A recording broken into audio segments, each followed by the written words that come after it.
Constitution club में हो रही इस बेहद जरूरी बहस में, डिबेट में आप सभी का बहुत बहुत स्वागत है। मेरा नाम सौरभ द्विवेदी है। मैं इंडिया टुडे हिंदी मैगजीन का और लल्लन टॉप का संपादक हूं और आज की इस बहस का मॉडरेटर भी।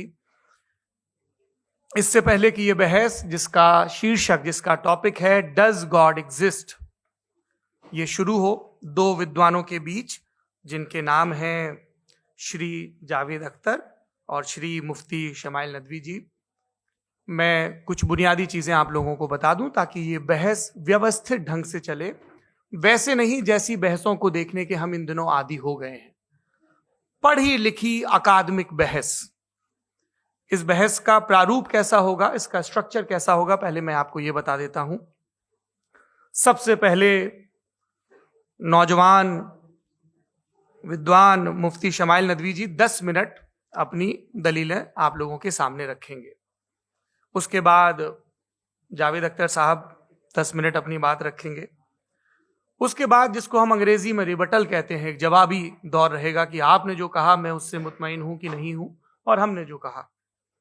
इसके बाद बहस का राउंड 2 शुरू होगा। दोनों विद्वानों को फिर से 7-7 मिनट का वक्त मिलेगा और इसके बाद रिबटल राउंड 2 होगा 5-5 मिनट का। इसके बाद एक दूसरे से सवाल जवाब होंगे। इसके लिए हमने लगभग 16 मिनट का वक्त तय किया है। अब ये सवालों की प्रकृति पर निर्भर करता है कि कितने सवाल होंगे, इसीलिए हमने वक्त की पाबंदी रखी है।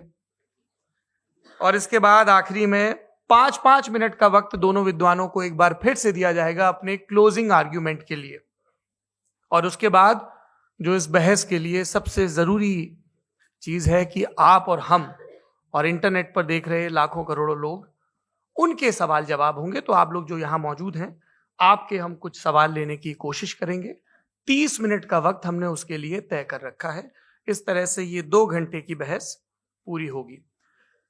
2-3 बुनियादी बातें हैं जिनका हमें ध्यान रखना है। किसी भी किस्म की नारेबाजी में हमें शरीक नहीं होना है। ये हल्ला गुल्ला नहीं है, क्योंकि पूरी दुनिया देख रही है, तो एक नजीर कायम करनी है, एक उदाहरण लोगों के सामने रखना है कि पढ़े लिखे लोग इत्तेफाकी और ना इत्तेफाकी रखते हुए भी, एक दूसरे से सहमति और असहमति रखते हुए भी बात कह सकते हैं। यहां पर मेरे जेएनयू के प्रोफेसर बैठे हैं, पुरुषोत्तम अग्रवाल जी, जिन्होंने हमें क्लास में सिखाया है कि सहमति का साहस और असहमति का विवेक, और इसका ठीक उलट भी, ये बड़ा जरूरी है। दूसरी बात, ये किसी एक धर्म के बारे में बहस नहीं है। ये बात सबको स्पष्ट होनी चाहिए। किसी धर्म को महान बताने या किसी धर्म को कमतर बताने की ये बहस नहीं है। तो यदि कोई इस उम्मीद से देख रहा है या यहां आया है, तो मैं आपको आश्वस्त करना चाहता हूं कि आपको नाउम्मीदी हाथ लगेगी। इस बहस में बहुत ज्यादा धार्मिक प्रतीकों के इस्तेमाल को लेकर भी, ये दोनों लोग जो अभी आपको गंभीर दिख रहे हैं, भले लोग हैं, कल शाम को चाय पर मिले थे, बहुत हंसी मजाक भी इनके बीच हुआ था और गलबैयां डालते हुए एक तस्वीर भी हुई थी। ये इस बात का प्रमाण है कि इंटरनेट पर जो हल्ला मचा हुआ है उसके मुकाबले ये दोनों लोग बहुत ही अच्छे शांत ढंग से बहस के लिए राजी हो गए हैं। ट्विटर की बात है, ट्विटर तक सीमित। एलन मस्क आजकल उसको एक्स कहते हैं। और अब इस बहस की शुरुआत मैं इन विद्वानों का, हालांकि इनको परिचय की जरूरत नहीं, पर हो सकता है, हमें पत्रकारिता में सिखाया जाता है कि नेवर अज्यूम, विज्ञान भी यही कहता है। मुफ्ती शमाइल नदवी साहब इस्लामिक विद्वान, शिक्षाविद हैं, कोलकाता के वाहियान फाउंडेशन के संस्थापक हैं, लखनऊ की प्रतिष्ठित दारुल उलूम नदवतुल उलमा से ग्रेजुएशन किया है, सोशल मीडिया और सार्वजनिक मंचों पर अध्यापन और बौद्धिक कामों में सक्रिय हैं और इस समय इंटरनेशनल इस्लामिक यूनिवर्सिटी मलेशिया से पीएचडी कर रहे हैं। अच्छी बात यह है कि पढ़ाई के साथ साथ ट्रैवल ब्लॉग भी बनाते हैं। पेट्रोनस टावर के सामने का ब्लॉग हमने देखा। हमारे साथ जावेद अख्तर साहब हैं। जावेद अख्तर साहब कवि हैं, शायर हैं, गद्य भी लिखते हैं, फिल्मों के लिए संवाद लिखे हैं, गीत लिखे हैं। इससे इतर ये वैज्ञानिक सोच को लेकर या अपने डिक्लेयर्ड एथिज्म को लेकर भी मुखर रहते हैं और अपने तहीं रैशनैलिटी की बात करते हैं। देवियों और सज्जनों, डज गॉड एग्जिस्ट, इस सवाल का जवाब सब अपने अपने तहीं खोजने की कोशिश कर रहे हैं। कोई इसको गॉड डैम पार्टिकल की खोज बताता है, कोई गॉड पार्टिकल की खोज बताता है, कोई हिग्स बोसान की खोज बताता है, कोई ये सवाल जवाब तलाशने की कोशिश करता है कि मास एग्जिस्टेंस में आखिर आया कैसे, हुआ क्या था, सृष्टि के पहले, समय के पहले क्या था। और कोई ये कहता है कि ये सारी खोजें जिस मस्तिष्क में हो रही हैं प्रकृति के क्रम में, वो कैसे विकसित हुआ। मैं उम्मीद करता हूं कि हम आज इन बुनियादी सवालों के कुछ जवाब हासिल करने में कामयाब हों। मैं सबसे पहले मंच पर आमंत्रित कर रहा हूं मुफ्ती शमाइल नदवी साहब को। आइए सर जी।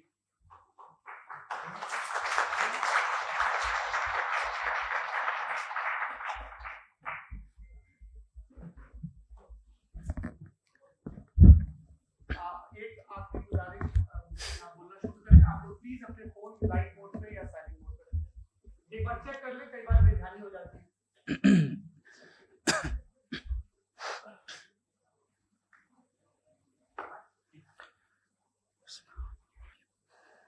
तमाम तारीफें उस क्रिएटर के लिए जिसने इस यूनिवर्स को एक मकसद के तहत पैदा किया है। रिस्पेक्टेड जनाब जावेद अख्तर साहब, मिस्टर सौरभ द्विवेदी और respected audience, thank you all for being here today. आज की डिबेट में चूंकि हम बात करने वाले हैं डज गॉड एग्जिस्ट के टॉपिक पर, तो ये एक ऐसा टॉपिक है जिसके मुताल्लिक कोई भी डिसीजन लेने के लिए अलग अलग स्टैंडर्ड्स हो सकते हैं। लिहाजा डिबेट के शुरू में यह जरूरी है कि हम ये जान लें कि आज के इस टॉपिक में कौन सा स्टैंडर्ड सही होगा और कौन सा गलत होगा। सबसे पहला स्टैंडर्ड जिसे मैं समझता हूं कि हमारे रिस्पेक्टेड जनाब जावेद अख्तर साहब बड़ी तेजी के साथ उसकी तरफ लपकेंगे, वो है साइंस। जबकि साइंस दर हकीकत खुदा के एग्जिस्टेंस को डायरेक्टली साबित करने या उसके एग्जिस्टेंस को डिनाई करने के लिए स्टैंडर्ड नहीं बन सकती। और उसकी वजह क्या है, ये मैं नहीं कह रहा, ये वो लोग कह रहे हैं जो साइंस के एक्सपर्ट्स हैं।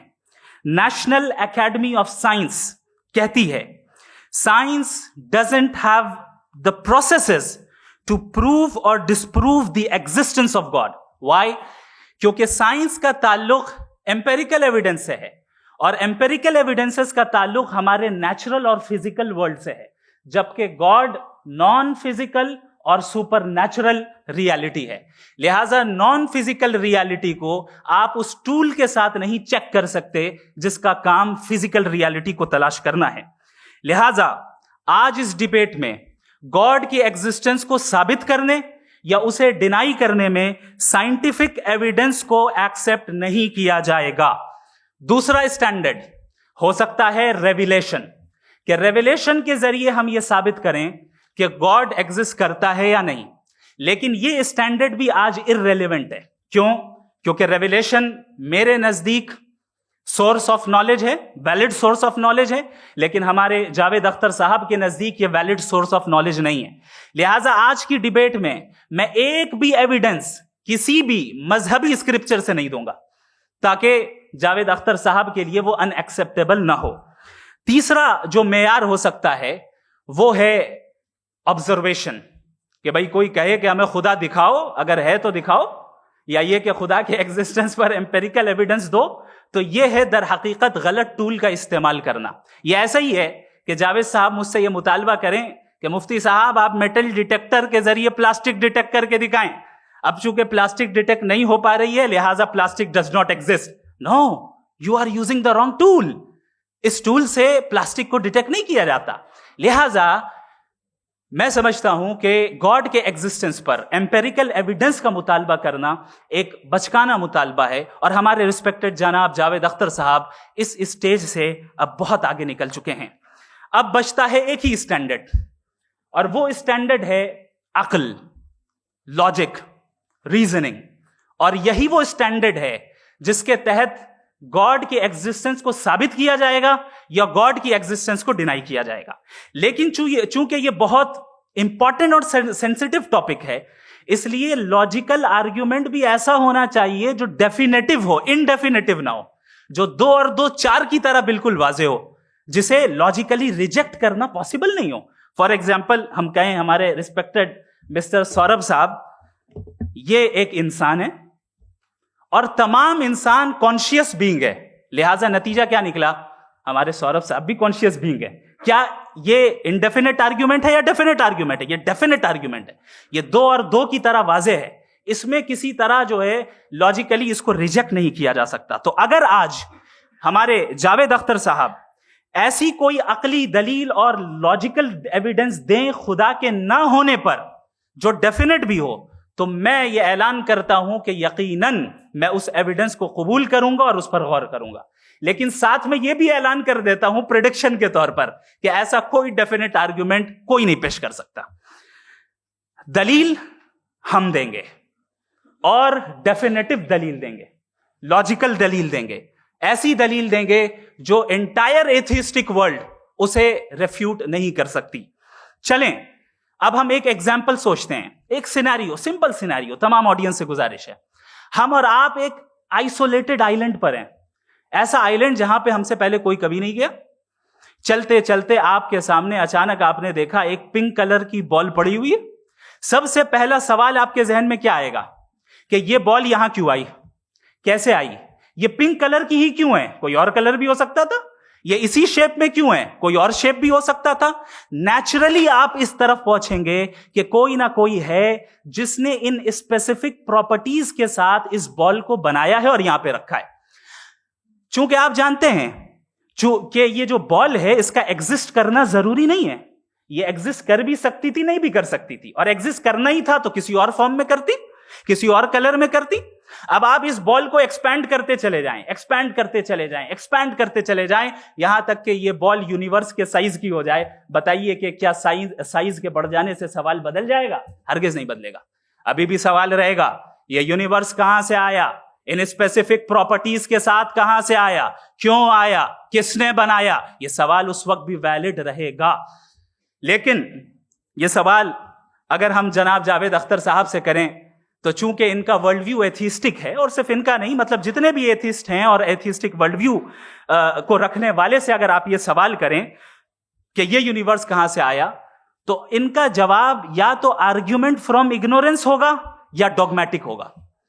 या तो ये कहेंगे कि मुझे नहीं पता कि ये कहां से आया, लिहाजा गॉड डज नॉट एग्जिस्ट, ये आर्ग्यूमेंट फ्रॉम इग्नोरेंस है। या ये कहेंगे कि ये यूनिवर्स खुद ब खुद बन गया, इसका मतलब ये है कि उस बॉल को भी खुद ब खुद बन जाना चाहिए।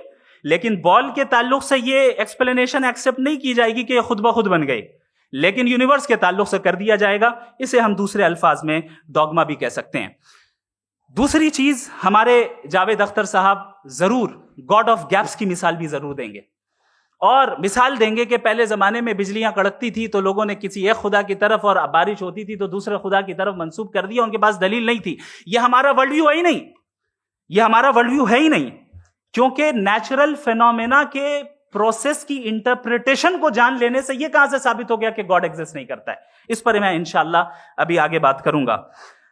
आप हजरात ये भी देखेंगे, और मैं ये एक्सपेक्ट करता हूं कि हमारे रिस्पेक्टेड जनाब जावेद अख्तर साहब जरूर इमोशनल आर्ग्यूमेंट्स भी देंगे, जो कि एक लॉजिकल फेलेसी है जब बात आती है ट्रुथ को डिसाइड करने में। क्यों?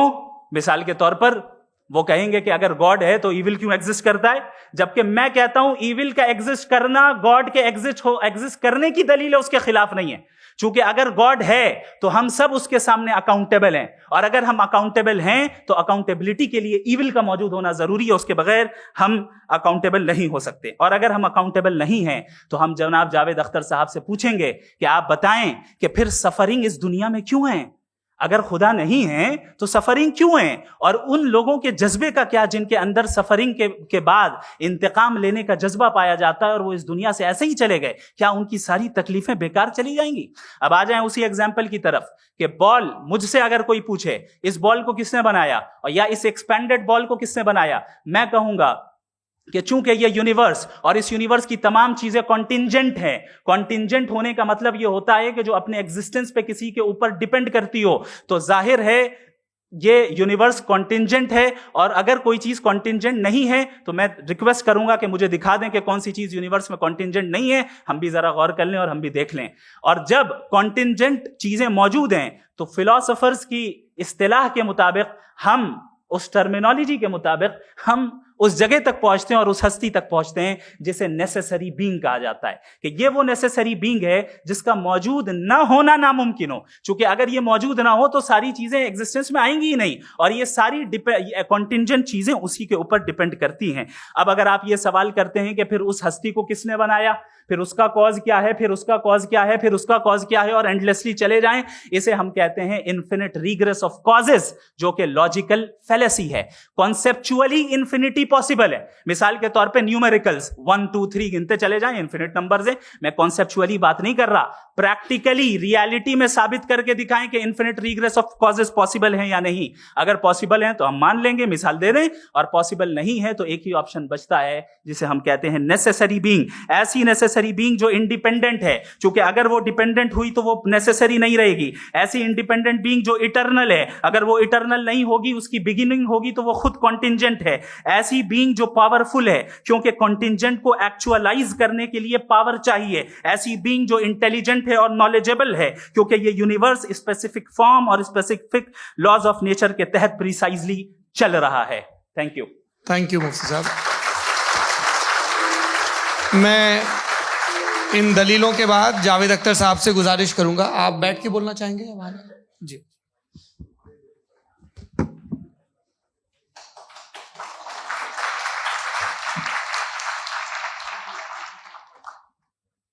पहले तो मैं मुफ्ती साहब को एक अच्छी खबर देना चाहूँगा कि मेरी नॉलेज साइंस के बारे में बड़ी मामूली है, तो आप फिक्र ना करें उसकी, लेकिन कुछ कॉमन सेंस है मुझ में।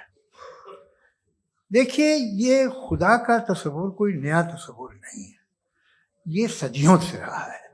ये कुछ रिलीजन 3000 साल पुराने होंगे, 4000 साल पुराने होंगे, लेकिन इंसान कोई 10,000 12,000 साल से एग्जिस्ट करता है होमोसेपियन की शक्ल में, और हमेशा कुछ ना कुछ मजहब रहे। ये मजहब जाहिलों के नहीं थे, ये मजहब एक ऐसी ग्रीक सोसाइटी के थे जहाँ बड़े बड़े फिलोसफर पैदा हुए। ये मजहब इजिप्शियंस के थे जिन्होंने पिरामिड्स बनाए थे। ये रोमन्स के थे कि जिनका आर्किटेक्चर और सेनेट यानी पहली बुनियाद डेमोक्रेसी की, लिमिटेड थी मगर डेमोक्रेसी थी, ये उन लोगों ने किए थे। तो इनका जो जुपिटर था, रा था, ज़्यूस था, उन्हें उस पर इतना ही एतमाद था जितना आज किसी मजहबी आदमी को अपने खुदा पे होगा। क्रिश्चियनिटी आने से पहले यूरोप में एक मजहब था, जर्मेनिक रिलीजन।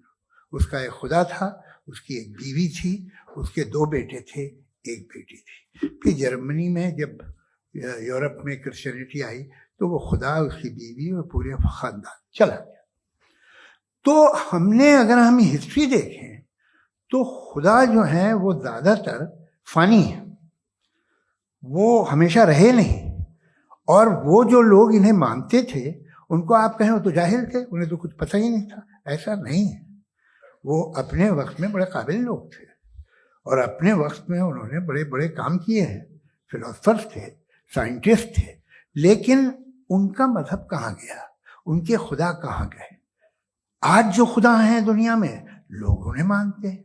आपको क्या मालूम कि कितने बरसों के बाद क्या होने वाला है? हम यूरोप में देखते हैं तो चर्च खाली हैं। तो वक्त के साथ चीज़ें बदलती हैं। जहाँ तक इसका ताल्लुक है मजहबों का, हर मजहब आपसे एक चीज़ मांगता है, फेथ। ये फेथ क्या चीज़ होती है? What is the difference between faith and belief? ये तो बहुत ही अहमखाना बात होगी कि कोई आदमी कहे साहब अगर खुदा है तो मुझे दिखाइए। ये तो जाहिलाना बात हुई। मैंने तो नॉर्थ पोल नहीं देखा है, मगर मैं मानता हूँ कि नॉर्थ पोल है। मैं क्यों मानता हूँ? इसलिए कि अगर ये दुनिया राउंड है तो उसका कोई टॉप होगा।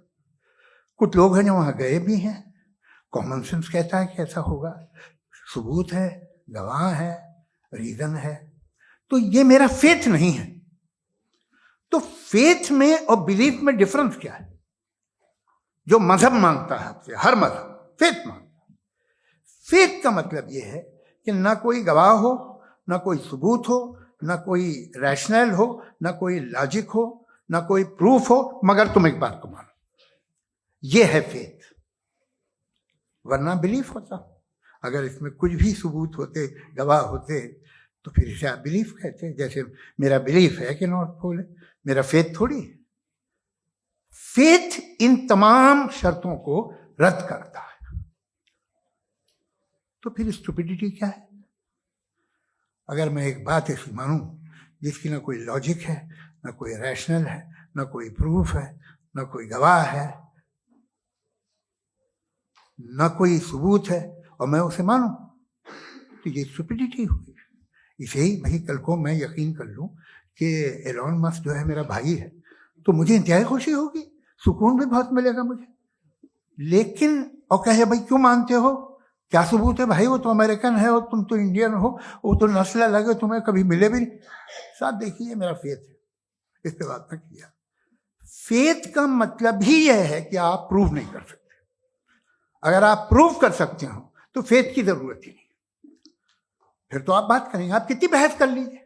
अल्टीमेटली दुनिया का हर मजहब फेथ पे टिका है, और फेथ का मतलब है एक ऐसा यकीन जिसका कोई सबूत, कोई गवाह, कोई रैशनल नहीं। अब आप ये कहें, क्या आप ये क्यों कह रहे हैं कि साहब ये कायनात किसने बनाई? कमाल ये है कि आपने बताया कि एक आइलैंड पे गए और एक बॉल देखी। आपने ये नहीं कहा कि आइलैंड किसने बनाया, आपको सिर्फ बॉल पे हैरत हुई। हमने आइलैंड पे हमने हैरत नहीं की, होते हैं आइलैंड।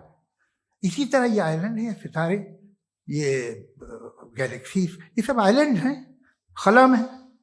हम उन्हें टेकन फॉर ग्रांटेड लेते हैं, हम पूछते नहीं किसने बनाए। आपने जजीरे के बारे में भी नहीं पूछा है।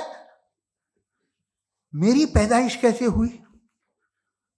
क्या मैं प्लान पैदा हुआ था? I was plan to be born, या एक लकी स्पर्म था जो किसी एग से चिपक गया? मेरी पैदाइश रैंडम। और इंसाफ जिसे आप कहते हैं, इंसाफ का तो नेचर से कोई वास्ता ही नहीं। जो आप कहते हैं कि एक दिन इंसाफ मिलेगा, इंसाफ is a human concept, nature में कोई इंसाफ नहीं। अगर शेर हिरन को खा जाता है तो उसे कोई सजा नहीं मिलती। अगर एक आंधी आती है और हरे भरे पेड़ों को उखाड़ के फेंक देती है तो आंधियों की जेल नहीं होती है। नेचर में इंसाफ नहीं है, इसलिए मुझे नेचर को इंसाफ की जरूरत भी नहीं।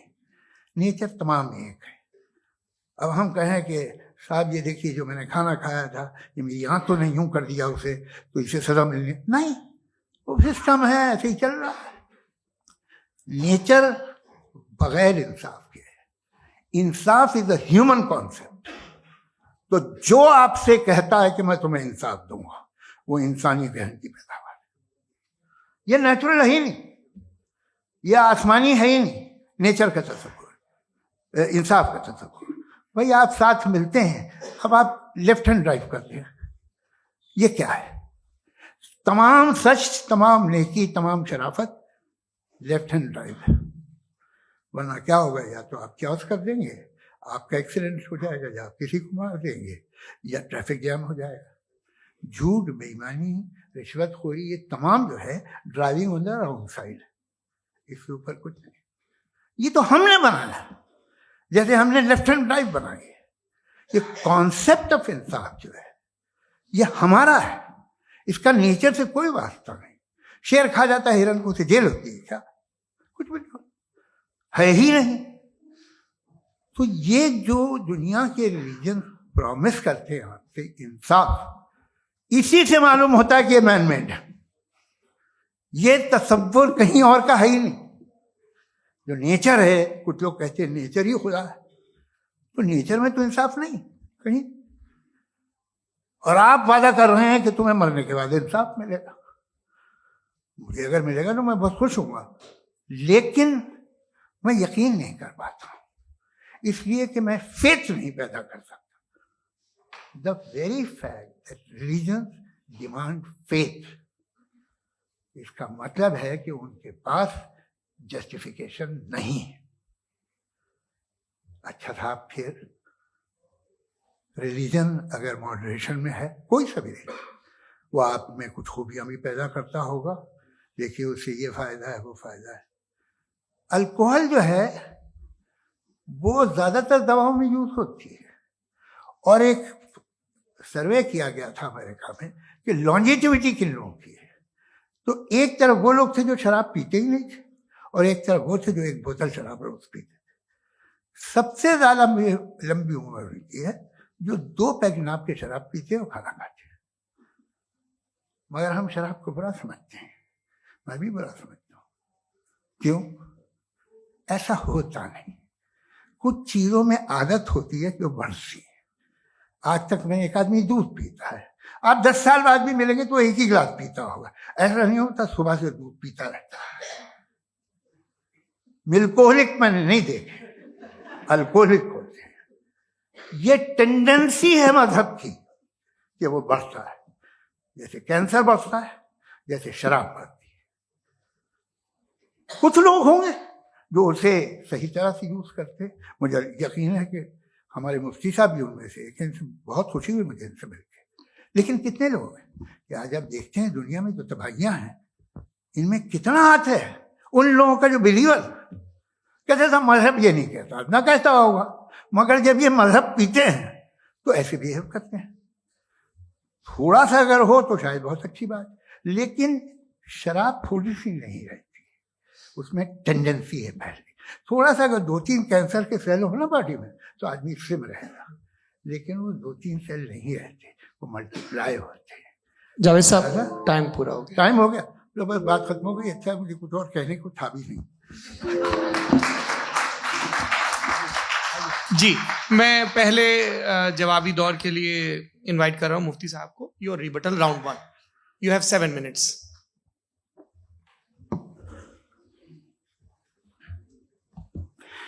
Thank you very much Javed साहब। आपकी बात को सुनकर बड़े महजूज हुए हम लोग। महजूज, do you understand? We enjoyed. Okay, अब थोड़ा सा लॉजिकली उसको हम लोग देखते हैं। दरअसल हम लोगों ने कल गुजारिश की थी मुफ्ती साहब से भी, जावेद साहब से भी, कि हिंदुस्तानी जबान आम फहम सबको समझ में आ जाए और जहां कहीं आप मुश्किल शब्द इस्तेमाल करें वहां बताते भी चलें। Thank you. तो सबसे पहले हमारे रिस्पेक्टेड जावेद साहब ने हवाला दिया कि खुदा फानी है। कितने मजहब आगे चले गए, किसी ने जुपिटर को खुदा माना, किसी ने किसी को माना। मैं कहता हूं जिसने कॉन्टिंजेंट चीज को खुदा माना, गलत माना, वो खुदा ही नहीं, वो खुदा ही नहीं है। हम तो नेसेसरी बीइंग को साबित करने बैठे हैं, वो नेसेसरी कॉज जो इटरनल है, जो अबदी भी है और अजली भी है। हम किसी और को साबित करने नहीं बैठे। दूसरी चीज उन्होंने कहा कि फेथ एंड बिलीफ, ये एक ऐसी डेफिनेशन है फेथ की जो इन्होंने पहली मर्तबा पेश की है, या माफ कीजिएगा इन्होंने पहली मर्तबा पेश नहीं की है, रिचर्ड डॉकिंस ने पहली मर्तबा पेश की है। मुझे मालूम है ये सोर्स कहां से है। एपिस्टेमोलॉजिकली फेथ और बिलीफ का फर्क आप इस तरह नहीं कर सकते सर। फेथ सही भी होता है, गलत भी होता है। बिलीफ सही भी होता है, गलत भी होता है। जो लॉजिक, रीजन और एविडेंस से बैक्ड होगा वो फेथ सही होगा। और आप जिस फेथ की बात कर रहे हैं कि इलॉजिकल है और उसके पीछे नहीं है, तो we are on the same page. हम नहीं मानते उस फेथ को। जो फेथ ऐसा हो जिसके पीछे कोई लॉजिक ना हो, एविडेंस ना हो, हम नहीं मानते। हम तो उस फेथ के कायल हैं जिसके पीछे लॉजिक हो और एविडेंस हो। तो बिलीफ सही भी होता है, गलत भी होता है, फेथ भी सही होता है और गलत भी होता है। तो आज फेथ और बिलीफ के डिफरेंस पे बात नहीं हो रही। आज आप चाहे फेथ एक्सेप्ट कर लें या बिलीफ एक्सेप्ट कर लें, आज ये बात होगी कि ट्रूथ क्या है। चाहे ट्रू बिलीफ सही है या ट्रू फेथ सही है, और फॉल्स फेथ क्या है और फॉल्स बिलीफ क्या है, बात इस पे हो रही। दूसरी चीज इन्होंने पूछा, स्टुपिडिटी फिर क्या है? अगर फेथ रिलीजन स्टुपिडिटी नहीं है तो और क्या है? चूंकि फेथ का मुतालबा करते हैं तो स्टुपिडिटी क्या है? मैं कहता हूं स्टुपिडिटी एथिज्म है। उसकी वजह यह है कि आप एक सड़क पे जा रहे हो और आप किसी गार्डन में जाएं और देखें वहां लिखा है फूलों के साथ, I love Javed Akhtar, and I really do, I love you sir. So जब आप वहां पर पहुंचे तो वहां पहुंचकर अब ये बताएं, क्या आप ये कहेंगे wow what a natural selection? ये क्या नेचुरल सिलेक्शन है? नहीं, ये प्रिसाइजली डिजाइंड है, इसके पीछे डिजाइनर है। लिहाजा अगर कोई एक ऐसी कॉमन सेंस की बात को कबूल नहीं कर रहा है कि यूनिवर्स जो इतने प्रिसाइजली काम कर रहा है, हम कह दें कि खुद ब खुद बन गई, मैं समझता हूं इससे बड़ी स्टुपिडिटी और कुछ नहीं है। ये इरैशनल चीज है। फिर हमारे सर ने कहा कि आपने बॉल पे फोकस किया, आइलैंड पे फोकस नहीं किया। अरे आइलैंड को किसने बनाया, यही समझाने के लिए तो बॉल की मिसाल दे रहा हूं। और बॉल भी कॉन्टिंजेंट है, आइलैंड भी कॉन्टिंजेंट है, दोनों नेसेसरी बीइंग का मुतालबा करते हैं।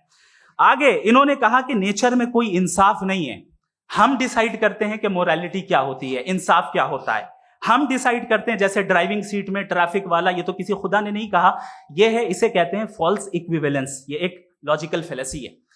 आपने जो है मिसाल दी ड्राइविंग की और ट्रैफिक की, ये सब्जेक्टिव मोरालिटी है। आप सब्जेक्टिव मोरालिटी को मिसाल बनाकर ऑब्जेक्टिव मोरालिटी के ऊपर नहीं थोप सकते। इंसाफ की ऑब्जेक्टिव मोरालिटी है। अगर आप ये कहते हैं कि नेचर में इंसाफ नहीं है, तो इंसाफ का न होना ये नेचुरल हुआ, तो फिर नेचर को नेचर रहने दे, क्यों हम इतना स्ट्राइव कर रहे हैं दुनिया में इंसाफ लाने के लिए?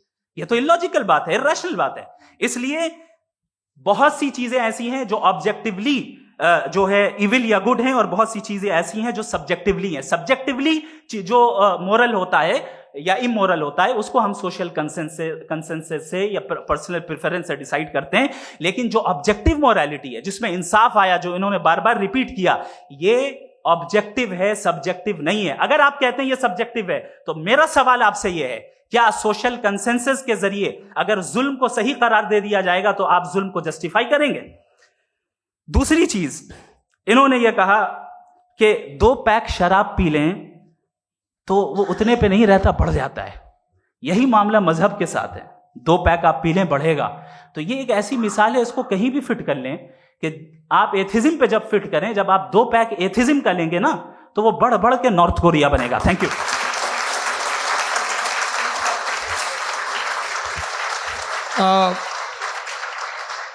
फर्स्ट राउंड के रिबटल के लिए मैं जावेद साहब को इनवाइट कर रहा हूं। आपके पास 7 मिनट का वक्त है, रीसेट कर दीजिएगा प्लीज। मुझे इस बात की खुशी है कि मुफ्ती साहब ने भी मान लिया कि नेचर में कोई इंसाफ नहीं है। तो कोई भी चीज़ जो इंसान ने नहीं बनाई है उसमें इंसाफ नहीं होता है। एक बात मैं आपसे अर्ज करूं, जरा पता लगा लीजिएगा, ये जो आप बाग में जाते हैं बेहद खूबसूरत फूल देखते हैं ना, इनमें से कोई नेचुरल नहीं है। ये सारे फूल क्रॉस करके बनाए गए हैं। जो जंगल में फूल होते हैं निहायत मामूली होते हैं। ये फूल इंसानों ने बनाए हैं। जो आप बाग में देख के वाह वाह कहते हैं, ये इंसानों के बनाए हुए हैं। डिफरेंट फूलों को क्रॉस करके, डेवलप करके, फिर क्रॉस करके इस तरह से बनाए गए। नेचुरल फ्लावर नहीं। किसी जंगल वीरान में जाके आप गुलाब के फूल नहीं देखेंगे। ये सब बनाए हुए इंसान ने, बहुत से काम इंसान ने किए हैं। बाकी है कि आपने मेरी एक बात का जवाब नहीं दिया, जिससे मुझे शिकायत है कि फेथ क्या है और आप फेथ मांगते क्यों हैं मुझसे? आप तो लॉजिकल हैं, आपके पास तो सारे रैशनल हैं, आपके पास सारे सबूत हैं, तो आपको फेथ की डिमांड क्यों करते हैं कि भाई तुम सरेंडर कर दो और सवाल मत करो? कोई मजहब सारे सवाल करने की इजाजत नहीं देता है और मना करता है कि ज्यादा सवाल ना करो, बह जाओगे तुम। आप क्यों रोकते हैं?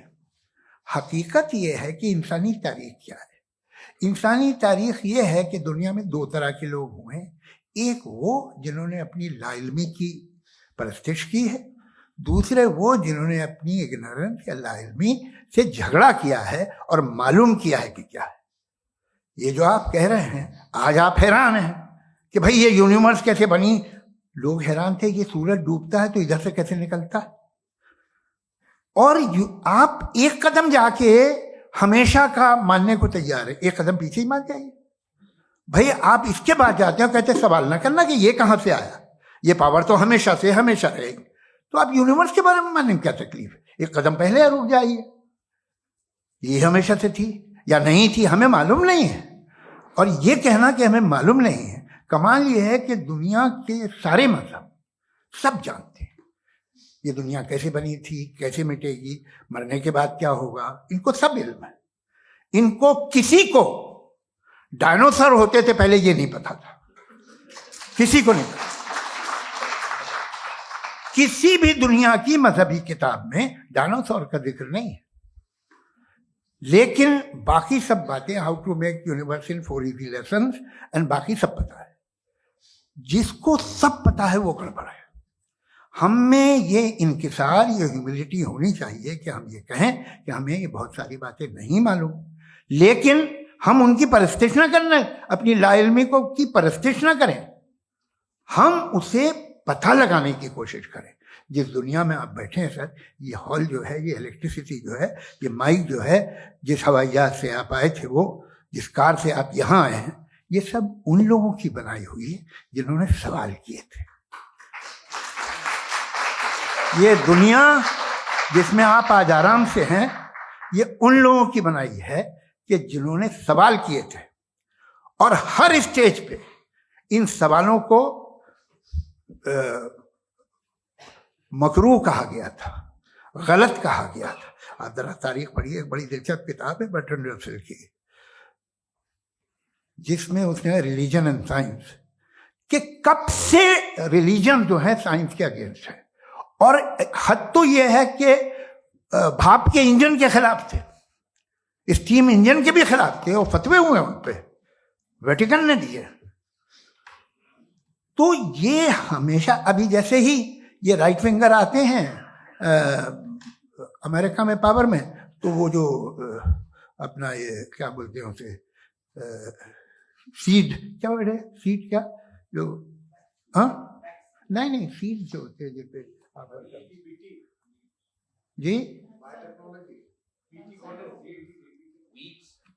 नहीं भाई, वो जो ह्यूमन बॉडी के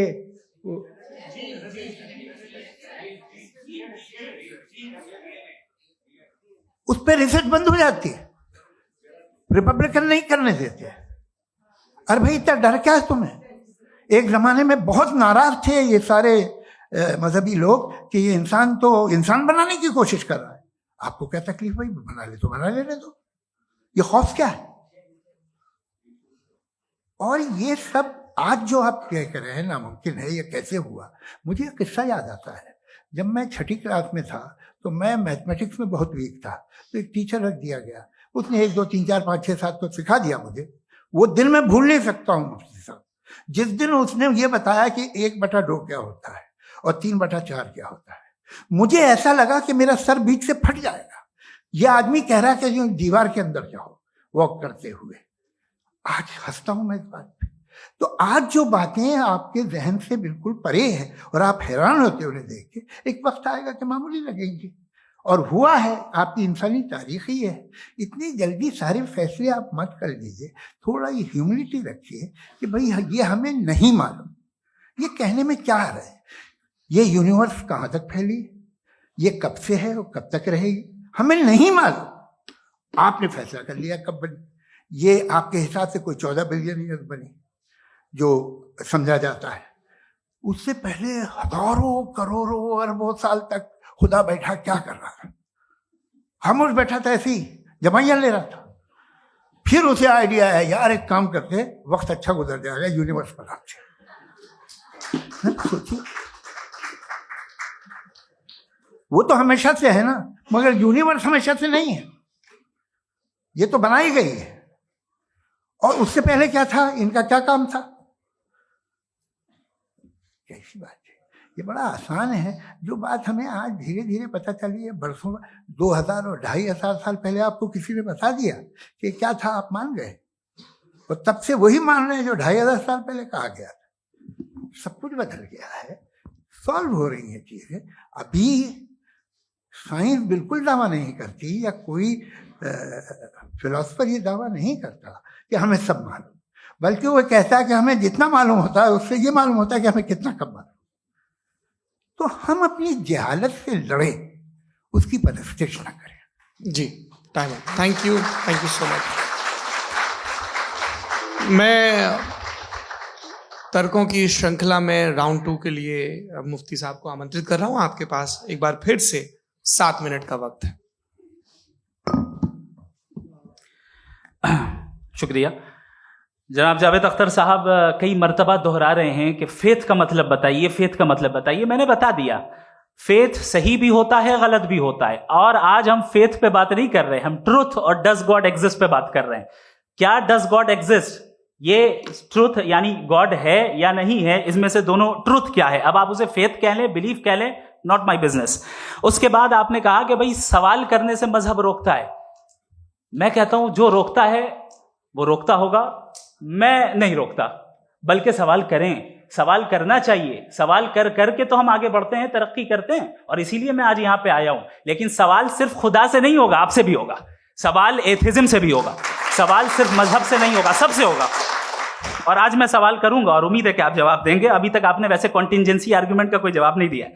चलें, आपने कहा यूनिवर्स के बारे में इटर्नल क्यों नहीं बोल देते। ये चूंकि लॉजिकली पॉसिबल ही नहीं है कि यूनिवर्स इटर्नल हो।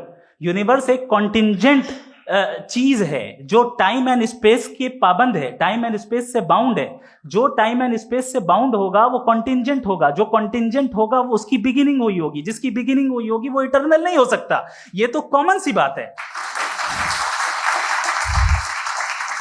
आपने कहा कि किसी मजहबी किताब में डायनासोर का जिक्र नहीं है। अफसोस कि आज तक किसी मैथमेटिक्स की किताब में मुझे डायनासोर का जिक्र नहीं मिला। तो इसका मतलब मैथमेटिक्स की किताब बेकार है? नहीं, उसका वो टॉपिक नहीं है। रेवलेशन का और मजहबी किताबों का टॉपिक ये नहीं है कि आपको आके बताए साइकिल कैसे बनाते हैं या आकर ये बताएं कि जो है डायनासोर कब था। वो तो मोरालिटी सिखाने आया है, गॉड के बारे में बताने आया, नॉन फिजिकल रियलिटी की हकीकत को सिखाने के लिए आया। रिलीजियन साइंस को रोकता है? नहीं रोकता। अगर रोकता है तो गलत करता है। रिलीजियन साइंटिज्म को रोकता है, जिसमें हमारे जावेद साहब मुब्तला हैं। साइंस और साइंटिज्म में फर्क है। साइंटिज्म यह है कि आप समझें कि साइंस और साइंटिफिक मेथोडोलॉजी ये नॉलेज को हासिल करने का वाहिद सोर्स ऑफ नॉलेज है। यह है साइंटिज्म। हम इसे रिजेक्ट करते हैं। हम साइंस को तो तरक्की करते हैं। भाई आप हमारी पूरी तारीख कर लें, पढ़ लें तो आपको पता चल जाएगा। बहरहाल ये अलग टॉपिक है। उसके बाद इन्होंने एक लफ्ज कहा, वेटिकन ने फतवा दिया। वेटिकन का फतवे से कोई ताल्लुक नहीं है, दोनों कॉन्ट्राडिक्टरी अल्फाज हैं। उसके बाद उन्होंने कहा कि भाई हमें नहीं मालूम। अगर नहीं मालूम तो क्लियरली कह देना कि नहीं मालूम है, इसमें क्या हर्ज है। तो वही तो मैं कह रहा हूं ना कि आप कह दें कि नहीं मालूम, लेकिन क्लेम क्यों कर रहे हैं कि गॉड एग्जिस्ट नहीं कर रहा है। आप कह दें नहीं मालूम है, हो सकता है हो सकता ना हो, लेकिन आप क्लेम कर रहे हैं। The moment you say God does not exist, this is a claim and now the burden of proof is upon you too, जैसे हमारे ऊपर है। और क्यों है मैं बताता हूं, क्यों है ये भी मैं बताता हूं। फिलोसॉफिकली जो क्लेम होता है ना, सिर्फ ये नहीं होता कि इंसान कहे पॉजिटिव क्लेम करे और नेगेटिव क्लेम करे तो बर्डन ऑफ प्रूफ नहीं है। आप मिसाल के तौर पे मैं कहूं कि फुला उस कमरे में कोई नहीं है, मैंने एक नॉलेज का क्लेम किया है। उस कमरे में कोई नहीं है, मैंने एक नॉलेज का क्लेम किया। या तो मैं कहूं मुझे नहीं पता, हो भी सकता है नहीं भी हो सकता है, this is not a claim. लेकिन जब मैं कह रहा हूं कि वहां कोई नहीं है या मैं कह रहा हूं वहां कोई है, दोनों क्लेम है और दोनों के ऊपर बर्डन ऑफ प्रूफ है। हमारे ऊपर भी बर्डन ऑफ प्रूफ है। मैंने कंटिंजेंसी आर्ग्यूमेंट दिया, इसे तोड़कर दिखाइए।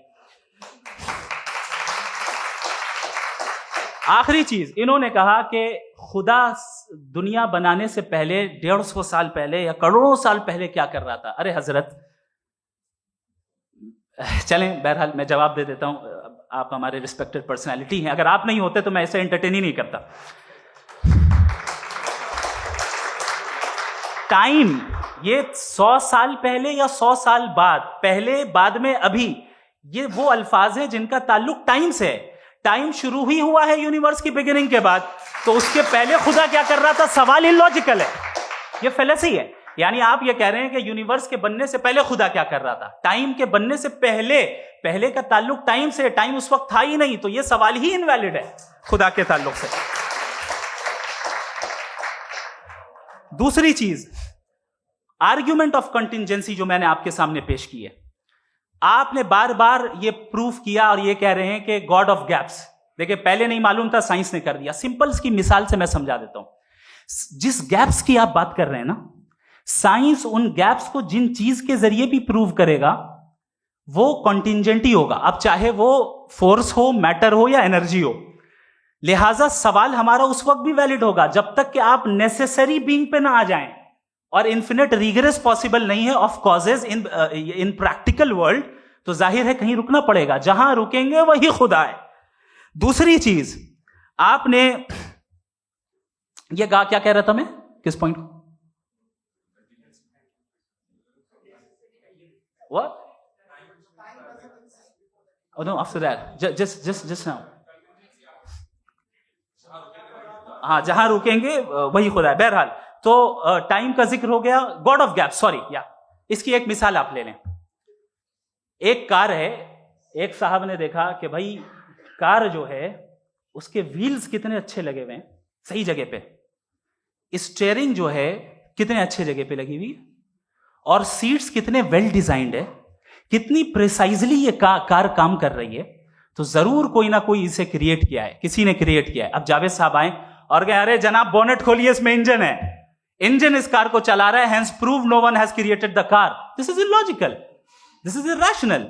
आपने इंजन के जरिए उस गैप को तो साबित किया, लेकिन क्या उससे कार की जो क्रिएशन है और उसका जो क्रिएटर है ये इम्पॉसिबल हो जाए? ऐसा पॉसिबल है? उसका सवाल खत्म हो जाए, ऐसा पॉसिबल है? नहीं। आपने गैप्स को फिल करके, कॉन्टिंजेंट चीजों से गैप्स को फिल करके हमारे ऑब्जर्वेशन को और ब्रॉड कर दिया। अब हमें और पता चल गया कि ये जो कार है इसका सिस्टम कितना ज्यादा कॉम्प्लेक्स है। पहले कम समझते थे, अब कॉम्प्लेक्सिटी और ज्यादा वाजे हो गई। अब हमें समझ में आ रहा है कि हमारी सर्टेनिटी और बढ़ गई कि जरूर इस कार को किसी ना किसी ने बनाया। यही मामला यूनिवर्स का है। साइंस हमेशा फिजिकल वर्ल्ड की चीजों को ही फिल करती जाएगी और फिजिकल चीजों से ही करती जाएगी, क्योंकि एम्पेरिकल एविडेंस का ताल्लुक फिजिकल वर्ल्ड से है। आप साइंस के जरिए मेटाफिजिकल रियलिटी को कभी साबित नहीं कर सकते। ये रॉन्ग टूल का इस्तेमाल करना है। ये वही काम है कि आप मेटल डिटेक्टर से प्लास्टिक डिटेक्टर करने चलें, जो कि जाहिर है सही नहीं है। Thank you.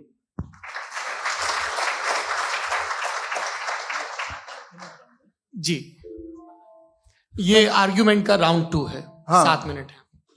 पहले तो मैं आपसे अर्ज करूं कि आपने कहा कि जब कायनात ही नहीं थी तो वक्त भी नहीं था, कुछ भी नहीं था। कैसे नहीं था? खुदा था। एक एग्जिस्टेंस तो था ना खुदा का। तो जब खुदा था तो वक्त भी होगा। ऐसा नहीं है कि कुछ भी नहीं था, खुदा था। अच्छा, बाकी एक आपने कहा साहब आप साबित कीजिए, आपके पास भी लॉजिक है, मेरे पास भी लॉजिक है। आपका मेरा जिम्मेदारी नहीं है साबित करना कि खुदा है। बर्टन रसल ने बड़ी अच्छी बात कही। बर्टन रसल ने बड़ी अच्छी बात कही। मैं आपसे अगर ये दावा करूं कि एक चाय की केतली मरीख के चारों तरफ घूम रही है, मार्स के चारों तरफ, तो यह आपका काम नहीं है कि आप साबित करें कि कोई चाय की केतली नहीं है। ये मेरा काम है, मैंने दावा किया है। ये दावा तो मजहबी लोग करते हैं कि खुदा है। मैं क्यों साबित करूं कि नहीं है? जब तक आप मुझे कन्विंस नहीं कर देंगे मैं नहीं मानूंगा। आपकी जिम्मेदारी है, मेरी जिम्मेदारी नहीं है। दोयम ये कि ये जो आप कह रहे हैं, जो गैप्स हैं, ये गैप जब जब किसी मजहब को चैलेंज करते हैं, जब ऐसा कोई बात आती है तो हंगामा हो जाता है कि जब वो चैलेंज करें किसी फेथ को। ये तमाम साइंस जो है इसे मुख्तलिफ जगहों पे मुख्तलिफ वक्तों में मजहब ने रोकने की कोशिश की है। ये किताब है religion and science, Burton Russell की, पढ़िएगा, अच्छी लगेगी आपको। तारीख ही है साइंस, मजहब की साइंस से उसका यही रिश्ता है। अच्छा, अब ये हम सोचें कि बहरहाल ये वजूद जो है मजहब और ये बिलीव इन गॉड इंसान को बेहतर बना देता है। तो एक काम कीजिए, हिंदुस्तान वर्ल्ड का नक्शा लीजिए और मार्क कीजिए कि रिलीजन कहाँ कहाँ ज़्यादा है, कहाँ कहाँ, चाहे वो लैटिन अमेरिका हो या मिडल ईस्ट हो या फार ईस्ट हो या हिंदुस्तान के वो इलाके जहाँ मजहबियत ज़्यादा है। रख दीजिए नक्शा अलग। अब दूसरा नक्शा कि कहाँ कहाँ नाइंसाफ़ी, रिप्रेशन, औरतों के हुकूक की पामाली, जुल्म, डिक्टेटरशिप कहाँ है, नक्शा एक ही होगा। तो आप मुझे बताएं कि जो इसका तरकीब इस्तेमाल क्या है? खुदा का तरकीब इस्तेमाल तो बताइए। आप छोटी सी दवा सड़क पे बेचते हैं, उसकी भी तरकीब इस्तेमाल बताते हैं। इसके इस्तेमाल से तो फायदे नहीं हुआ किसी को। जो सारे के सारे खराब मुल्क हैं, खराब समाज है, वो सारे जुल्म खुदा के नाम पे करते हैं। वो गलत करते हैं, सही करते हैं, मुझे क्या लेना देना उससे? इस्तेमाल से मालूम होता ना। एक विस्की की बोतल कभी शायद देखी हो आपने, लाल रंग की होती है, उस पर रोशनी और छिपड़ी इंतहाई खूबसूरत लगती है। क्या बिगाड़ रही है किसी का? उसका इस्तेमाल गलत है, इसलिए आप उसे नापसंद करते हैं। इसका इस्तेमाल गलत है, इस तसव्वुर का इस्तेमाल ही गलत है और हमेशा से गलत हुआ है। आप देख लीजिए, इंसानी तारीख देख लीजिए, आज देख लीजिए, हिंदुस्तान देखिए, दुनिया देख लीजिए, क्या हो रहा है। इसे कैसे इस्तेमाल कर रहे हैं फेथ वाले लोग? क्या फेयर हैं, जस्ट हैं, जो अपने खुदाओं पे यकीन रखते हैं? वो किस तरह के लोग? वो लोगों को इंसाफ देते हैं, वो बेहतर इंसान बने। तो इस दवा का फायदा क्या है? चलो बहुत फायदा हो रहा तो मैं इस्तेमाल कर लूंगा। मुझे तो इस दवा का कोई फायदा दिखता ही नहीं। मुझे तो ऐसा लगता, मैं एक और बात बताऊं, अगर कोई आदमी मजहबी है और अच्छा आदमी है तो मैं उसकी बहुत इज्जत करता हूं, इसलिए कि मेरा ख्याल है मजहबी आदमी का अच्छा होना मुझसे अच्छा होने से ज्यादा मुश्किल है। भाई हर चीज की एक लिमिट है। आप इतना भाग सकते हैं, इतना नहीं भाग सकते, इतना वजन उठा सकते, इतना नहीं उठा सकते, इतना दूर देख सकते हैं, इतना दूर नहीं देख सकते। उसी तरह कॉमन सेंस कहता है कि आप में नेकी का भी एक कोटा होगा। अब आप अगर सुबह जाते हैं अपनी इबादत गाह और इबादत करते हैं, तो बाहर निकलते हैं तो आप तो यही महसूस करते हैं कि आपने एक बहुत अच्छा काम किया, आपकी नेकी का एक बहुत बड़ा कोटा खर्च हो गया जिससे किसी का कोई फायदा नहीं। मैं तो नहीं जाता हूं, तो मुझे तो किसी को खाना खिलाना पड़ेगा, किसी बेवा की मदद करनी पड़ेगी। मैं अपना कोटा कैसे कंज्यूम करूं? आप अपना कोटा, सारे मजहबी लोग इंतहाई यूजलेस कामों में यूज करते हैं। उसके बाद भी अगर आप में बच्ची है थोड़ी सी शराफत, तो भाई वाह क्या बात।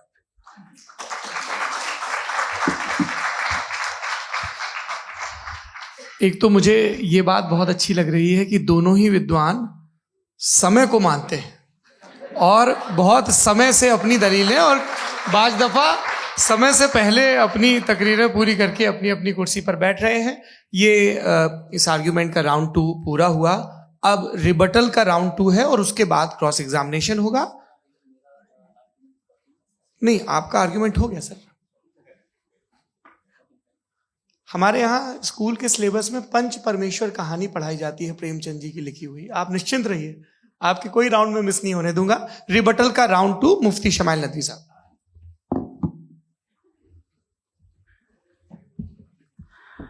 असल में जो हकीकी प्रॉब्लम है, असल प्रॉब्लम है, वो ये है कि जावेद साहब के पास कॉन्सेप्ट ऑफ गॉड क्लियर नहीं है। इन्होंने कहा कि कायनात से पहले खुदा तो था, तब भी तो टाइम होगा। ये टाइम कायनात का हिस्सा है। हम खुदा, उस खुदा को मानते हैं, नेसेसरी बीइंग का टाइमलेस होना जरूरी है, क्योंकि वो टाइम का क्रिएटर है। जब उसने टाइम को क्रिएट किया तो वो खुद टाइम पे कैसे होगा? उसने जब स्पेस को क्रिएट किया तो खुद स्पेस में कैसे होगा? अगर वो टाइम एंड स्पेस को पहले से ही उसका पाबंद है, तो फिर किस चीज को उसने क्रिएट किया?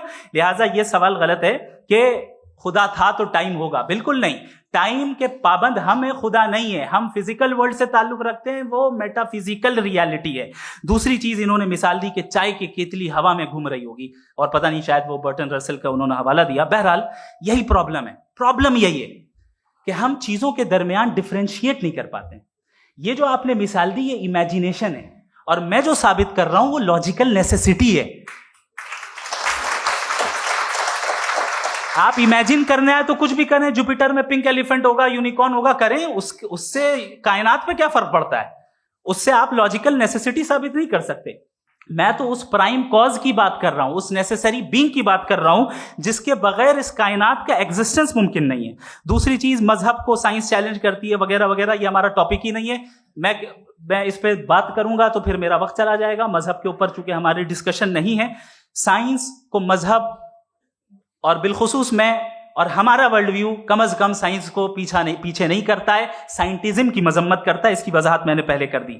दूसरी चीज इन्होंने कहा वर्ल्ड का नक्शा लीजिए, वर्ल्ड मैप लीजिए, 2 अलग अलग जगह की। हजरत, मैंने ये होमवर्क किया था, और मैंने मिडिल ईस्ट का एक नक्शा लिया और यूरोप का एक नक्शा लिया। ये मजहबी इलाका और ये लिबरल और एथीस्ट इलाका।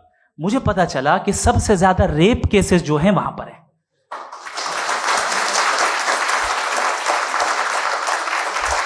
मुझे ये पता चला यूएन की रिपोर्ट के मुताबिक, मैं ये अपने घर से नहीं लेके आ रहा, कि जो वर्किंग वुमेन है यूरोपियन कंट्रीज में, उसमें 81% वुमेन सेक्सुअल हैरेसमेंट का वर्क में शुमार हो रही है। ये मिडिल ईस्ट में नहीं हो रहा है, वो मजहबी लोग हैं इसलिए नहीं हो रहा है।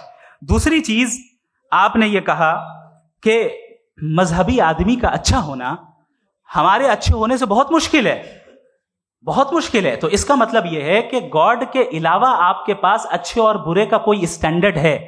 मैं चाहूंगा कि कन्वर्सेशनल स्टाइल वाले डिस्कशन और सेगमेंट पे इसी पे बात कर लेते हैं। Thank you very much.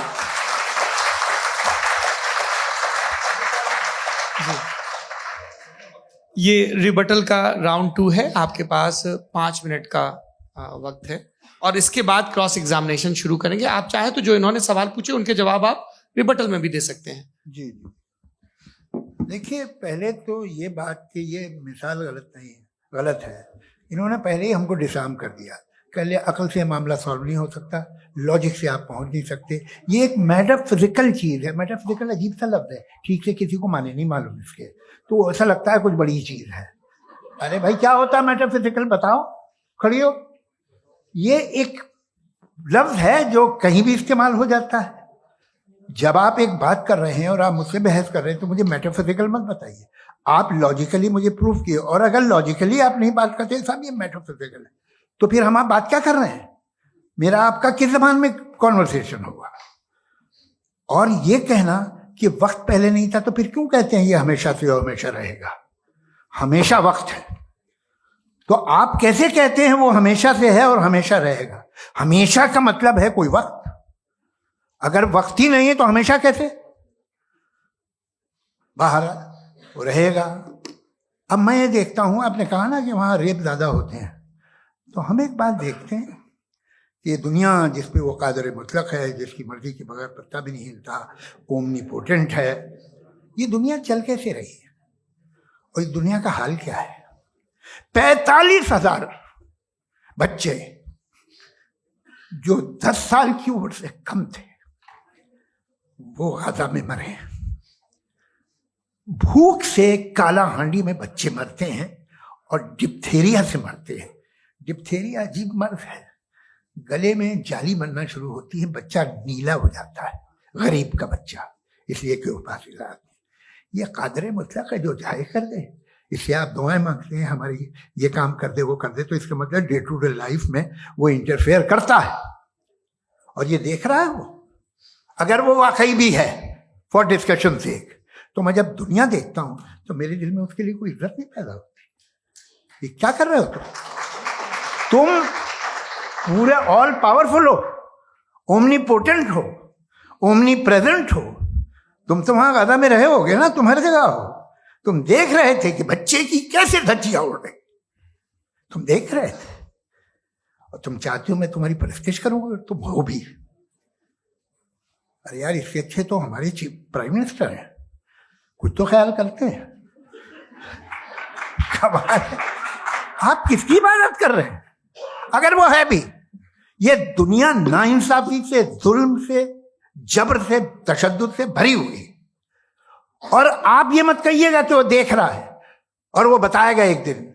अगर वो देख रहा है और इंटरफेयर नहीं करता तो आप दुआ क्यों मांगते? आप कहते हैं मेरा ये काम करा दे, इसके मतलब है वो दखल दे सकता है, वो आपको नौकरी दिलवा सकता है, भले दूसरे आदमी को ना मिले, मगर आपका काम कर देगा चूंकि आपने दुआ मांगी है। तो जब वो आपको नौकरी दिला सकता है, लड़की की शादी कर सकता है, बेटे को ग्रीन कार्ड दिलवा सकता है, तो कम से कम ये जो मर रहे हैं बच्चे, इनको रोक दे, कुछ तो कर। मुझे तो दुनिया में, इस दुनिया का कोई मालिक है, इसका ओमनीपोटेंट कोई रूलर है, और ये दुनिया ऐसी चल रही है। मैं तो चाहूंगा कि भाई ना हो, अगर हो तो बड़ी शर्मिंदगी की बात है। शुक्रिया।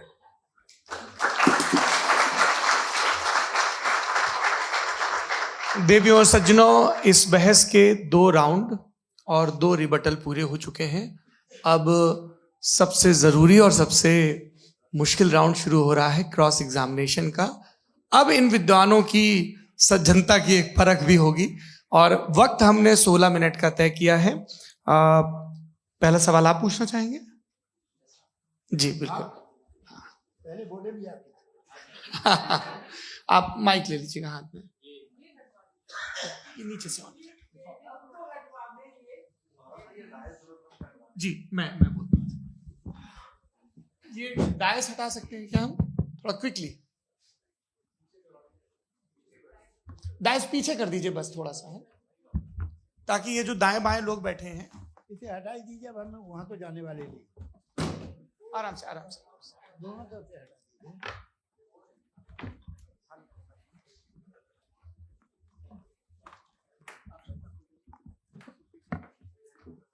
इस बीच आप लोग भी अपने अपने सवाल तैयार कर लें। ये ध्यान रखेंगे कि मैं यहाँ से सवाल लूंगा, आप लोगों को अपना हाथ ऊपर करना है, अपना नाम बताना है और अधिकतम 3 वाक्यों में अपना सवाल पूरा करना है। कई लोग सवाल की जगह भाषण देने लगते हैं, उससे आज बचना है। जी मुफ्ती साहब, पहला सवाल आपका, 16 मिनट है, हम दोनों लोगों के सवाल लेंगे। जी जी बहुत शुक्रिया। आपकी जो अभी बात हुई बहुत अहम थी, मैं इसको चाहूँगा कि आगे डिस्कस करूँ, लेकिन चूँकि अभी ये वो सेगमेंट है क्रॉस एग्जामिनेशन, तो सबसे पहला सवाल आपसे ये है कि जो मैं इतनी देर से कॉन्टिंजेंसी आर्ग्यूमेंट आपको बता रहा था, ये अकल से ही बता रहा था हजरत, आप ये बताएं कि आप इन्फिनिट रिग्रेस ऑफ कॉजेस को पॉसिबल मानते हैं या नेसेसरी बीइंग के एग्जिस्टेंस को सही समझते हैं, क्योंकि दो ही ऑप्शन हो सकता है, आप ये बताएं।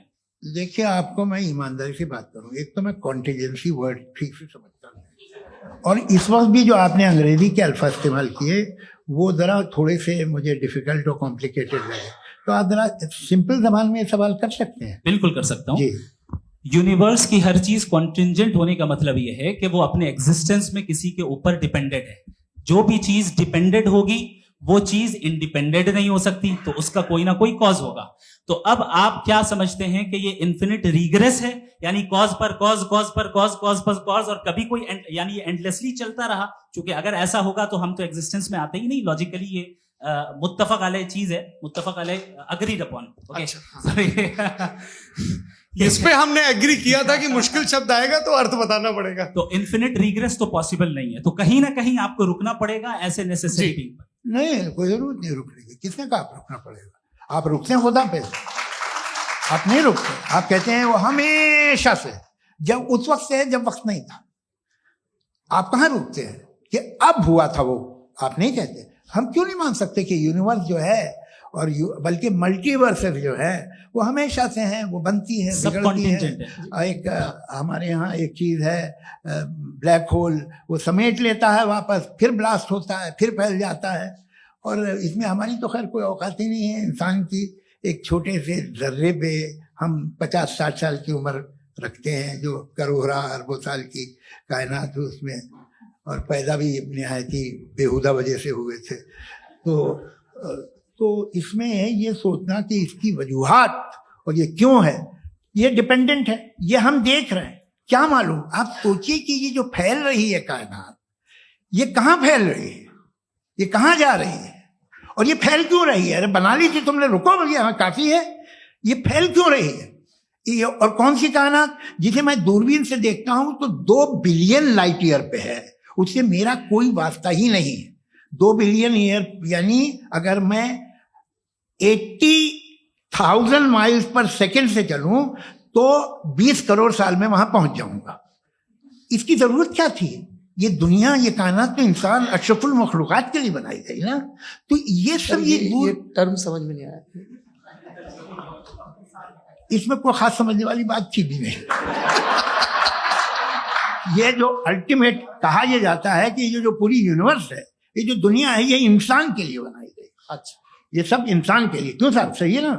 बिल्कुल, लेकिन इसका ये मतलब नहीं कि किसी चीज के पीछे रीजन आपको नहीं पता तो रीजन नहीं है, इसे कहते हैं नहीं, मुझे नहीं पता, लेकिन मेरी जिम्मेदारी नहीं। वो बिल्कुल सही कहा था उसने, बर्टन रसल ने। आपने उसे मजाक में टाल दिया कि भाई आप एक दावा कर रहे हैं, मैं क्यों कहूं कि ये गलत है दावा? आप प्रूफ कीजिए, मेरे पे जिम्मेदारी ही नहीं है, मैंने थोड़ी कहा है। आप प्रूफ कीजिए कि ये सही है। आप आर्ग्यूमेंट ऑफ कंटिंजेंसी का जवाब ही नहीं दे रहे हैं। पूछना चाहेंगे है? आप सवाल पूछना चाहेंगे मुफ्ती साहब से?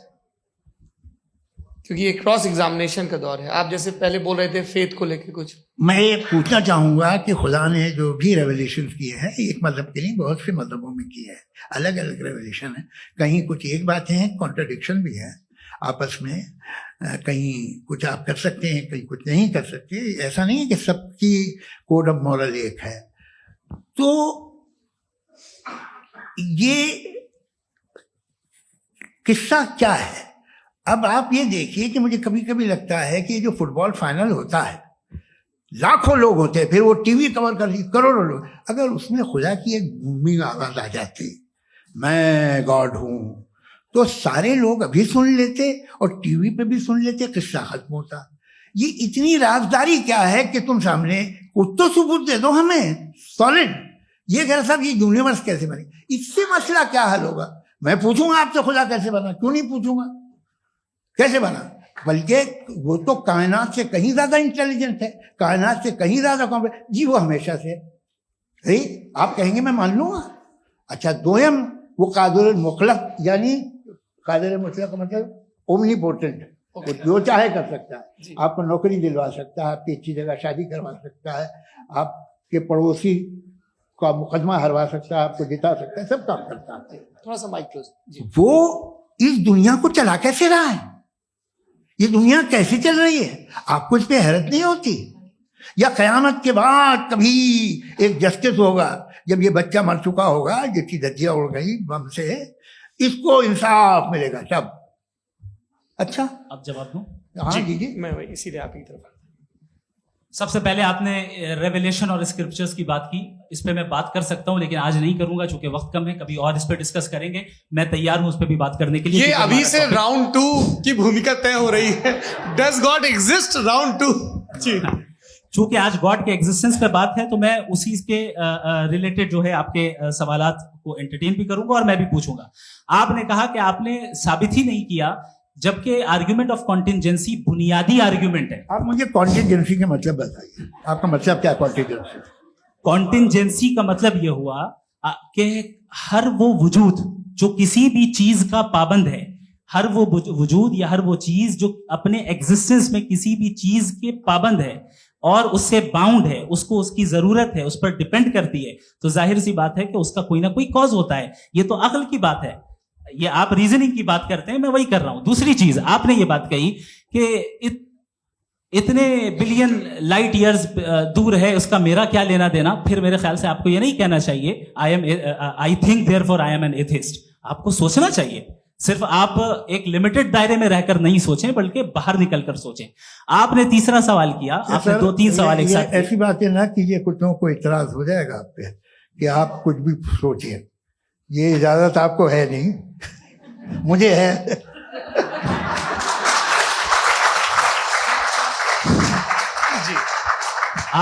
आपने प्रॉब्लम ऑफ इविल के ताल्लुक से सवाल किया और बार बार आप एक लफ्ज रिपीट कर रहे हैं कि ओमनीपोटेंट गॉड है, ऑल पावरफुल गॉड है।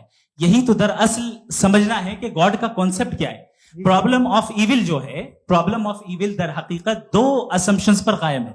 अगर आप इन 2 असम्पशंस को समझ जाएं तो ये प्रॉब्लम नहीं रहेगी, आर्ग्यूमेंट आपको समझ में आ जाएगी कि ये कोलैप्स कर जाता है।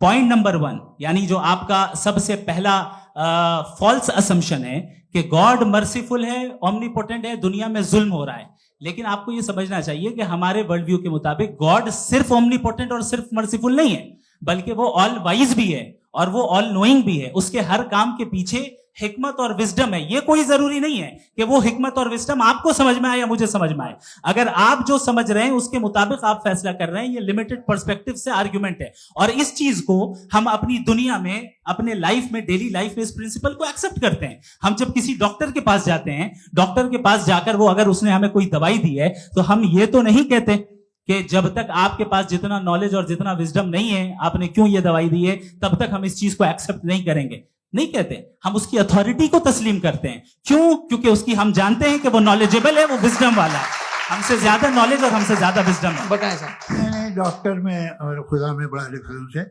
डॉक्टर पढ़ा लिखा होता है एक, तो मैं उसकी बात सुनूंगा। 2 ये नहीं, कुछ जवाब तो ये भी नहीं है। सर प्लीज, अगर सब ऑडियंस से बोलने लगेंगे तो फिर मतलब नहीं सिविलाइज्ड बहस का। मतलब आप ये कहें कि क्योंकि आप डॉक्टर पे बिलीव करते हैं इसलिए खुदा पे बिलीव कीजिए, क्या ये मिसाल आपको समझाने के आर्गुमेंट है, इस पे आपको एतराज नहीं है।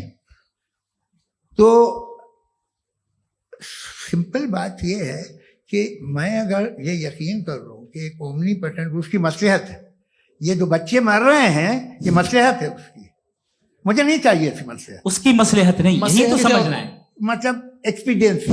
अच्छा, इस आपने अभी मेरी बात पूरी सुनी नहीं। मैंने कहा आपका पूरा आर्ग्यूमेंट 2 फॉल्स असम्पशंस पर है। एक फॉल्स असम्पशन मैंने बता दिया, दूसरा फॉल्स असम्पशन ये है कि इस दुनिया में इविल के होने का कोई गुड रीजन नहीं है, जबकि हमारे पास बाज रीजंस मौजूद हैं, हमारे पास बाज वजूहात मौजूद हैं। अगर इस दुनिया में इविल ना हो तो आप गुड को डिफाइन कैसे करेंगे? अगर जुल्म ना हो आप इंसाफ को समझेंगे कैसे? अगर तारीकी ना हो तो आप लाइट को समझेंगे कैसे? बहुत अच्छा। अभी और सुन लें, अभी और बाकी है। ये तो बात बहुत पसंद आई साहब मुझे कि जब तक रेप ना हो तब तक औरतों की इज्जत का ख्याल आपने मेरा जवाब पूरा सुना ही नहीं। जब तक के बच्चों का कत्ल ना किया जाए तब तक आपको बच्चों की मासूमियत की इज्जत। आपने पूरा जवाब सुना ही नहीं। क्या बात है, क्या आपने नुक्ता निकाला? आपने पूरा जवाब सुना ही नहीं। आप सुन लें, मेरी बात सुन लें। ये मैंने आपको एक चीज बताई। दूसरी चीज, इस दुनिया में हम आए हैं टेस्ट के लिए, हमारा टेस्ट हो रहा है और हर इंसान का अलग अलग अंदाज में टेस्ट होता है। और इस दुनिया में अगर इविल मौजूद है तो वो इविल जरिया है हमारे अंदर ह्यूमन नोबल क्वालिटीज को डेवलप करने का और अलग अलग फील्ड में प्रोग्रेस करने का। और अगर हमारे अंदर और इस दुनिया में इविल नहीं होता तो बताइए टेस्ट का मतलब क्या होता? अगर मैं अपने स्टूडेंट को एमसीक्यूज दूं और उसमें सिर्फ राइट आंसर लिख कर दे दूं और कहूं तुम्हारा टेस्ट हो गया, ये मीनिंगलेस है। इस दुनिया में अगर हम टेस्ट के लिए आए हैं तो जाहिर है गुड एंड इविल दोनों मौजूद है। बताइए। तो अगर गुड एंड इविल दोनों मौजूद है तो ये इविल भी खुदा का बनाया हुआ है? जी हाँ, खुदा का बनाया हुआ है। लेकिन अच्छा, चलो अच्छी बात। जी बिल्कुल, तो बिल्कुल खुदा ने मतलब बनाया। अभी तो ये है कि जो मेजॉरिटी है दुनिया में वो इविल है, तो ये खुदा एक्चुअली इविल के साइड पे लग रहा है मुझे। बिल्कुल भी मैं बता मेजॉरिटी में तो वो है। क्या बात कर रहे हैं भाई आप? मैं बहुत कोई भी जो मुंसिफ होगा, चाहे आपका अपना घर हो जिसके आप सबसे बड़े हैं, चाहे आपकी ऑर्गेनाइजेशन हो जो आप चलाते हैं, वहां पर आप इविल रखेंगे साबित करने को कि बाकी लोग शरीफ हैं? मेरी बात सुनिए। क्या ये आर्ग्यूमेंट ही गलत है? अगर कि जब तक के कोई इविल नहीं होगा तब तक के शरीफ आदमी शरीफ नहीं लगेगा। अगर एग्जामिनर गलत ऑप्शन दे रहा है तो एग्जामिनर इविल नहीं हो गया, जो गलत ऑप्शन को सेलेक्ट कर रहा है वो फेल होगा। क्रिएटर ने इविल को बनाया है लेकिन वो इविल नहीं है। अच्छा सुनिए मेरी बात, let me complete sir. Creator ने इविल को बनाया है टेस्ट के लिए, वो इविल नहीं है। इविल वो होगा जो उसे इख्तियार करेगा। छुरी को बनाने वाला गलत नहीं होता है, छुरी का गलत इस्तेमाल करने वाला गलत होता है। रेप को कैसे गलत इस्तेमाल करते हैं? रेप इंसान के फ्री विल का नतीजा है। ये रेप कैसे गलत इस्तेमाल होता है? ये मुझे अब सुन ले गलत इस्तेमाल होता है। हाँ मैं बता रहा हूँ ना, कैसे गलत मैं बता रहा हूँ कि जो इविल इस दुनिया में मौजूद है उसके कई सारे तरीके हैं। एक तरीका इंसान का अपना फ्री विल है। अब अगर कोई रेपिस्ट रेप कर रहा है तो इसका गॉड का कसूर नहीं है, वो अपने फ्री विल का गलत इस्तेमाल कर रहा है, उसको सजा मिलनी चाहिए। अच्छा, और उसी के लिए जहन्नम बनाई गई है। ये फ्री विल का भी बड़ा चक्कर। आप जब कोई बुरा काम करते हैं, कोई बुराई होती है, तो ये कहा जाता है कि ये फ्री विल है। 7 billion free wills are moving on this planet. 7 billion free will. और एक आदमी अपनी फ्री विल से मुझे कत्ल कर दे तो मैं खुदा की मर्जी से मरा हूं कि इसकी फ्री विल की वजह से? मेरी मौत खुदा के हाथ है या ये फ्री विल वाले के हाथ है?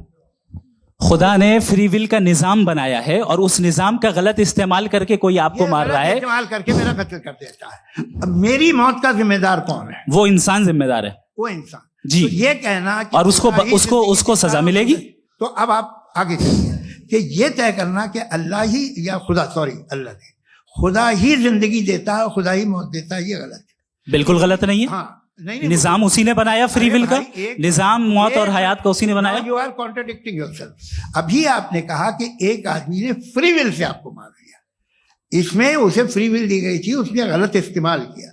7 billion free wills are moving on this planet और आप चाह रहे हैं कि मैं सिर्फ खुदा का ध्यान करूं। ये 7 बिलियन फ्री विल्स को मुझे लुक आफ्टर करना पड़ेगा कि नहीं? ये तो तबाहियां कर रही हैं और तबाहियां ज्यादा हो रही हैं। बिल्कुल। तो अगर आप बताएं अगर खुदा नहीं है फॉर एग्जाम्पल, तो आप इविल को कैसे डिसाइड करेंगे? यानी how can you define evil objectively without God? देखिए, दुनिया में 2 तरह के जानवर हैं। एक जो अकेले रहते हैं जंगल में और एक जो ग्रुप्स में रहते हैं।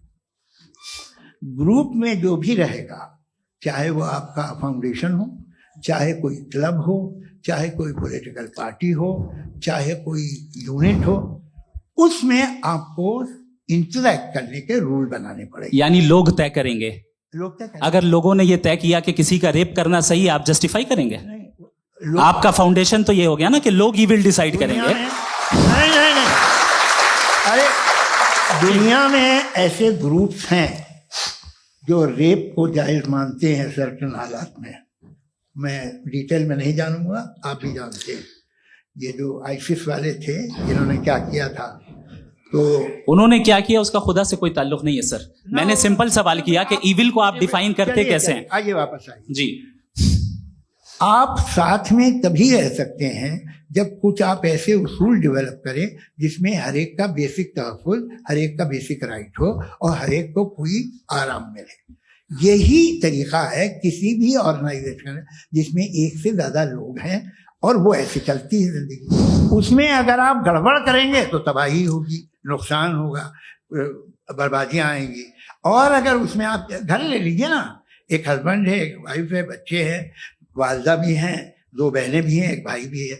अब इसमें कोई निज़ाम आपको चाहिए साथ में रहने का, और एक दूसरे पे भरोसा रहे, एक दूसरे के बहीख्वाह हों, एक दूसरे की मदद करें, ऐसी जिंदगी। सर आपकी बात आ गई, आप ये कह रहे हैं कि लोग डिसाइड करेंगे क्या सही है क्या गलत है, यही है मेजॉरिटी डिसाइड करेगी क्या सही है क्या गलत है? अरे भाई बिल्कुल। मेजॉरिटी अगर ये कहे कि नाजी जर्मनी के साथ जिस तरह मेजॉरिटी थी कि जेनोसाइड करना सही है, आप जस्टिफाई करेंगे? उस वक्त आपका ये उसके बाद क्लोजिंग। हाँ, उस वक्त प्लेनेट पे जो लोग थे, हाँ। उनमें कितने लोग हिटलर को सही समझते? अच्छा, प्लेनेट की मेजॉरिटी तय करेगी, सोसाइटी की नहीं। प्लेनेट की मेजॉरिटी गॉड के एग्जिस्टेंस को सही मानती है, आप क्यों नहीं मानते? ये हेलो ये क्रॉस क्वेश्चन का राउंड यहाँ पर समाप्त होता है। और ये बड़ा अच्छा है कि इस तरह से फ्रेगमेंट कर दिया गया है ताकि जो मरकरी ऊपर जा रहा है नीचे जवाब दे दूं। जी, प्लेनेट की ज्यादातर मेजॉरिटी कुछ दूसरे मजहबों के खुदा को मानती है। आप उन्हें क्यों नहीं, आप तो मेजॉरिटी की बात कर रहे अच्छा हैं। ये क्लोजिंग आप ये कह रहे हैं इविल और गुड को डिसाइड मेजॉरिटी करेगी, मेजॉरिटी जो कर दे वो सही हो जाएगा। क्लोजिंग इसको जैसा आप ही लोगों ने तय किया है उसी फॉर्मेट को फॉलो कर लेते हैं। हाँ भाई, मैंने तो भले लोगों पे एतबार किया और तब मॉडरेशन तय किया। जी, आपके पास 5 मिनट का वक्त है, क्लोजिंग आर्ग्यूमेंट है, उसके बाद हम ऑडियंस से क्वेश्चन आंसर लेंगे जावेद साहब की क्लोजिंग आर्ग्यूमेंट के बाद। ओके, बहुत शुक्रिया जी। हमारा जो टॉपिक है डज गॉड एग्जिस्ट, मैं इस पे इतने एकेडमिक तैयारी करके आया था, मुझे था कि मैंने सोचा था कि कई सारे मैं आर्ग्यूमेंट्स दूंगा, लेकिन वक्त की भी किल्लत और जावेद साहब बार बार इधर उधर चले जा रहे थे तो उसको भी थोड़ा एंटरटेन करना पड़ गया। डज गॉड एग्जिस्ट पे मैं एक ही आर्ग्यूमेंट दे पाया, आर्ग्यूमेंट्स बहुत हैं और डेफिनेटिव आर्ग्यूमेंट्स हैं, और मेरे आर्ग्यूमेंट को किसी एक राउंड में भी इन्होंने एंटरटेन नहीं किया और रेफ्यूट नहीं किया, एक राउंड में भी नहीं, एक राउंड में भी नहीं, और ना ही अभी आपका क्लोजिंग आर्ग्यूमेंट आएगा, नहीं, वो बता देना। Argument of contingency. सर अरे मैं आपसे कई बार कह चुका हूँ कंटीजेंसी का मतलब अब मैं कैसे समझाऊं आपको आपस में? हाँ, आप और कितने आसानी से समझाऊं मैं, मुझे तो नहीं समझ में आ रहा है। आप अपनी आर्ग्यूमेंट ऑफ कंटीजेंसी उर्दू में बोल सकते हैं। हाँ, आप अपनी बात पूरी कर लें जी, आखिरी 4 मिनट। दूसरी चीज, just a minute please ma'am, can I talk? दूसरी चीज ये है कि आपने एक तो इसका जवाब नहीं दिया, दूसरा आपने गॉड के ना होने पर कोई डेफिनेटिव आर्ग्यूमेंट नहीं दिया, सिर्फ मजहब पे बात कर रहे हैं आप। मजहब तो आज हमारा टॉपिक ही नहीं था, आज तो हमारा टॉपिक हो, आप मजहब से ले लेकर आईएस तक चले गए। भाई हमारा क्या ताल्लुक है उससे? We condemn them. और उसका गॉड से क्या ताल्लुक है? अगर कोई गलत काम कर रहा है, किसी ने किसी को कत्ल किया, किसी ने किसी का रेप किया, उसको सजा मिलनी चाहिए। और आपके पास कोई भी rational strong foundation of morality नहीं है। आपने कहा कि मेजॉरिटी तय करेगी सोसाइटी की, वो सही होगा। मैंने कहा हिटलर को फिर आप सही कहेंगे, नहीं, प्लैनेट की सोसाइटी की मेजॉरिटी तय करेगी। तो प्लैनेट की मेजॉरिटी गॉड के एग्जिस्टेंस को मानती है, आप कह रहे हैं ये रिलीजियस है। तो यानी आपके पास कोई स्ट्रॉन्ग फाउंडेशन नहीं है ऑब्जेक्टिव मोरालिटी का। ऑब्जेक्टिव मोरालिटी का अगर कोई फाउंडेशन है तो वो सिर्फ गॉड है, गॉड है, गॉड है। थैंक यू जी। ये मुफ्ती शमाइल नदवी साहब का क्लोजिंग आर्ग्यूमेंट था। अब हमारे पास जी ये बड़ा अच्छा है कि दोनों लोगों को मॉडरेटर से शिकायत भी और बोल रहे भाई हमारी शाबाशी भी तो करते चलो। अब मेरी बात जी, आपके पास जावेद अख्तर साहब 5 मिनट का वक्त है, ये आपका क्लोजिंग आर्ग्यूमेंट है, टाइम रीसेट कर दें। जी देखिए, बहुत सारी बातें हैं। गॉड का डेफिनेशन दुनिया के किसी भी रिलीजन में है कि वो ओमनीपोटेंट है, ओमनीप्रेजेंट है, he is just, he is kind, he loves you and so on. मैं जब दुनिया देखता हूँ तो मुझे कोई ऐसा सुप्रीम पावर यहाँ दिखाई नहीं देती है जो इंसान की बहबूदी के लिए कुछ कर रही हो, कमज़ोर को बचा रही हो, मदद कर रही हो, जालिम को पीछे हटा रही हो। मैं नहीं देखा, तारीख में नहीं। एक तो अगर है और ये देख रहा है तमाशा, तो उसका होना न होना बराबर है। दोयम ये कि ये जो है, जब आप ये कहते हैं कि कायनात जिसकी कंटीजेंसी है, मैं देखिए वो लफ्ज इस्तेमाल किया मैं, तो ये कैसे हो सकती है भाई? और फौरन आप सरेंडर कर देते हैं कि जाहिर है कि इसका बनाने वाला तो इससे 10,000 गुना था तो कॉम्प्लिकेटेड होगा, उस पर आपके होने पे कोई इतराज नहीं है। उसे वो टाइमलेस है, वो पहले से था, टाइम तो बहुत बाद में आया, ये सब आप मानने को तैयार है, जिसका आपके पास कोई सबूत नहीं, आपके पास कोई रीजन नहीं है। आपकी तारीख क्या है मजहबों की, बिलीफ की, जो खुदाओं का बिलीफ है, ये कॉन्स्टेंटली गलत साबित होता रहा है। मतलब आप कहें कि अरिस्टोटल के ज़माने में तो सब जाहिल थे, वो भी इतने ही यकीन से खुदा पे यकीन रखते थे, जो अब नहीं रहा, ये भी नहीं रहेगा, आप लिख लीजिए। और इसके आसार आपको दुनिया में दिखाई देना शुरू हो चुके हैं। ये बहस क्या आज से 100 साल पहले इस तरह हो सकती थी? यहाँ तक तो आपको हम ले आए हैं। तो सर अरे इनको मदद की जरूरत नहीं भाई, ये सेल्फ सफिशिएंट आदमी है, आप क्यों इनकी मदद कर रहे हैं? Sir please. तो ये जो है तमाम बातें अपनी जगह हैं, ये एक पैकेज है। आप अकेले, कोई आदमी ऐसा नहीं जो सिर्फ गॉड को मानता हो, उसके साथ बहुत पैराफर्नेलिया आता है, अलग अलग पैराफर्नेलिया आते हैं। They have always created chaos in the society. मैं तो आपको सीधा ऑफर देता हूँ कि दुनिया में 10 इम्पोर्टेंट बिलीव्स है, आप एक मानते हैं, 9 नहीं मानते, 9 में आप एथीस्ट हैं, 9 को आप बिल्कुल रीजनेबली मेरी तरह देखते हैं। तो 90 मजहबी आदमी भी 90% एथीस्ट है, वो दूसरे खुदा नहीं मानता, एक खुदा मानता है, अपना वाला, बाकियों को कहता है गलत है। अगर आप मानना ही बंद कर दे तो आपका 10% चांस है कि आप सही हैं और 90% चांस है कि आप गलत हैं। मेरा मशवरा है, आप मानना छोड़ दिए तो 50% चांस होगा कि आप सही हैं और 50% चांस होगा, 40% आप गेन करेंगे बाय बिकमिंग एथीस्ट।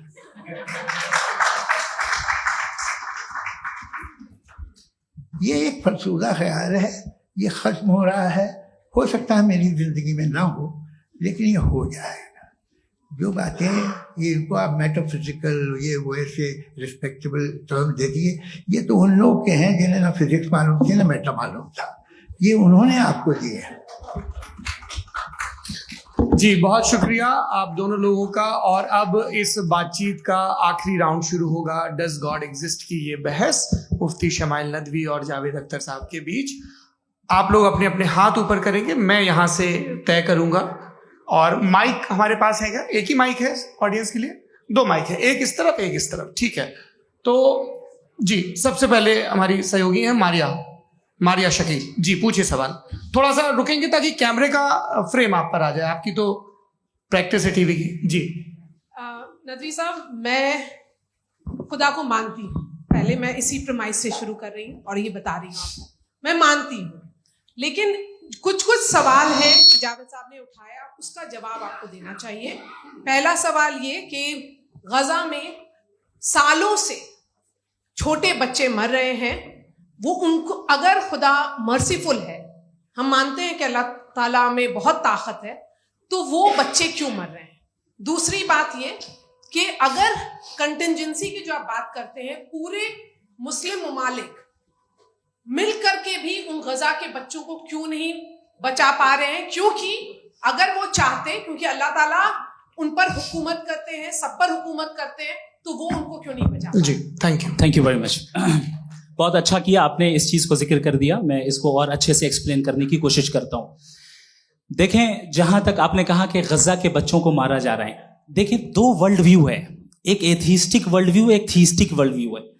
बच्चे मर रहे हैं दोनों वर्ल्ड व्यू में, लेकिन हमारा वर्ल्ड व्यू कह रहा है कि रिकॉम्पेंस है, ये कह रहे हैं कि उनका मरना बेकार जाने वाला है, कोई उसका रिकॉम्पेंस नहीं है, चूंकि इनके यहाँ आखिरत और अल्लाह का कोई तसव्वुर या गॉड का कोई तसव्वुर नहीं है। आपने ये सवाल किया कि गॉड मर्सीफुल है, क्यों नहीं रोकता? ये मैंने बताया कि ये मिसकंसेप्शन है लोगों के दरमियान कि गॉड को सिर्फ मर्सीफुल और ओमनीपोटेंट समझते हैं। गॉड के सिर्फ यही 2 एट्रीब्यूट्स नहीं हैं, गॉड के कई सारे एट्रीब्यूट्स हैं, उनमें से अल हकीम भी है, उनमें से ऑल वाइज भी है, ऑल नोइंग भी है। लिहाजा अगर इस दुनिया में किसी को तकलीफ आ रही है और गॉड उसको नहीं रोक रहा है, वो इसलिए नहीं रोक रहा है चूंकि इंसानों को फ्री विल दिया गया है। ठीक इसी तरीके से अगर एक डॉक्टर किसी छोटे बच्चे को इंजेक्शन लगा रहा है, उसे तकलीफ पहुंच रही है, उसके लिमिटेड पर्सपेक्टिव के एतबार से ये गलत हो रहा है और डॉक्टर बुरा है, लेकिन जब आप ब्रॉडर पिक्चर को देखेंगी, आपके और हमारे पास सिर्फ एक पिक्सल है, हमें इतना नजर आ रहा है कि गजा में कत्ल हो रहा है, लेकिन इसके पीछे कितना रिकॉम्पेंस उनको मिलने वाला है, पूरा पिक्चर गॉड के पास है। तो एक पिक्सल से आप पूरे पिक्चर को कभी भी जज नहीं कर सकती। आप इसमें कुछ जोड़ना चाहेंगे? आपको कुछ बोलना है इसमें? भैया आपने बहुत अच्छा जस्टिफिकेशन दिया। या आप वो जो वहाँ के प्राइम मिनिस्टर इजराइल के उन्हें भेजिए, वो बहुत खुश होंगे। आप जस्टिफिकेशन दे देना कि अगर गॉड नहीं है तो बच्चे क्यों मर रहे हैं, आप बताएं। वो ये सवाल पूछ रहे हैं कि अगर आप ईश्वर का अस्तित्व नहीं मानते हैं तो उन बच्चों की मौत को आप कैसे इंटरप्रेट करते हैं? भाई ये दुनिया जो है, जो ताकतवर लोग होते हैं वो एक नाइंसाफी करते हैं। तो ये अच्छा काम है आपके नजदीक, तो नेचर नाइंसाफी पे मबनी है। अरे मेरे भाई, आप नेचर की कहाँ बात कर रहे हैं, तो इंसान की बात कर रहे हैं। तो फिर जब मैं इंसान की बात कर रहा था, आप नेचर की बात करने लग क्रॉस गए। एग्जामिनेशन नहीं। हाँ, अब आप मुझे बोलने नहीं देंगे तो अलग बात है, आप बोलिए, मैं मुझे कोई जी नहीं, ये क्रॉस एग्जामिनेशन है। मुझे बोल तो लेने दीजिए। जी बोलिए। ठीक है। बात ये है कि ह्यूमन सोसाइटी तभी साथ में रह सकती है जब वो मोहब्बत से, एकता से, एक दूसरे के एहतराम करके रहे। इसके अलावा पॉसिबल नहीं है, अकेले तो इंसान रह नहीं सकता। वहाँ पर कुछ लोग हैं जो फाउल करते हैं। वो फाउल हम हमेशा से तारीख में होता आया है। आज ये हो रहा है, जो हो रहा है बहुत बुरा हो रहा है, बहुत जालिमाना है, बहुत जाबराना है। उसको आप कहें कि ये बच्चों को कॉम्पनसेशन मिल जाएगा या इसकी इंजेक्शन है, इंजेक्शन तो हेल्थ के लिए दिया जाता है।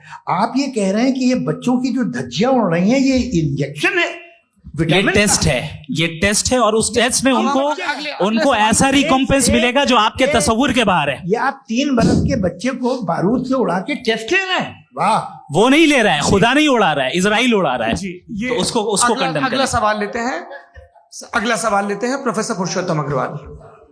मुफ्ती साहब, एक निवेदन आपसे है कि कम से कम थोड़ा सा माइक क्लोज एक रिलीजियस और फिलोसफिकल कर मैं प्लीज। एक रिलीजियस और फिलोसफिकल ट्रेडिशन है जो ब्रह्मांड को यानी यूनिवर्स को ही अंतिम मानती है। सर्वम खलु इदम ब्रह्मम, this is Chandogya Upanishad, and it completely rules out the existence और नेसेसिटी, आपके शब्दों में necessity of a creator. The creation itself is the creator. तो एक मिनट प्लीज। दूसरा जो सवाल आपने अभी, जो आप बार बार कह रहे हैं कि भगवान विद्वान भी है, वाइज, सब जानने वाला, तो अगर विजडम में दुनिया भर के पापों और अत्याचारों को बर्दाश्त करना शामिल है, तो फिर इसका मतलब यह हुआ कि अगर मैं फ्री विल से उसको अपोज करता हूं तो ईश्वर की विजडम और मेरी फ्री विल में कॉन्ट्राडिक्शन है। Because when I am opposing whatever is happening in Gaza, then I am opposing the God's will और गॉड्स विजडम। जवाब लेते हैं तो गॉड की विजडम, एक मिनट सर प्लीज सर, ये एक जुमला। गॉड की विजडम है कि गाजा में जो कुछ हो रहा है वो हो रहा है, मैं उसको अपोज कर रहा हूं, तो मैं गॉड की विजडम के खिलाफ जा रहा हूं। एक सवाल। दूसरा ये नहीं, आपने 2 ऑलरेडी। सर आप और सवाल कर लें, लेकिन मुझे 2 जवाब दे। पहले आपने ये कहा, सुनिए मेरी बात सुनिए। इजराइल के गॉड के मुताबिक तुम्हारा ठीक हो रहा है ना? नहीं हो रहा है, ठीक नहीं हो रहा है। मैं बता रहा हूँ क्या हो रहा है, आप तशरीफ रखें, मैं बता रहा हूँ क्या हो रहा है। Let me complete please. एक सेकंड।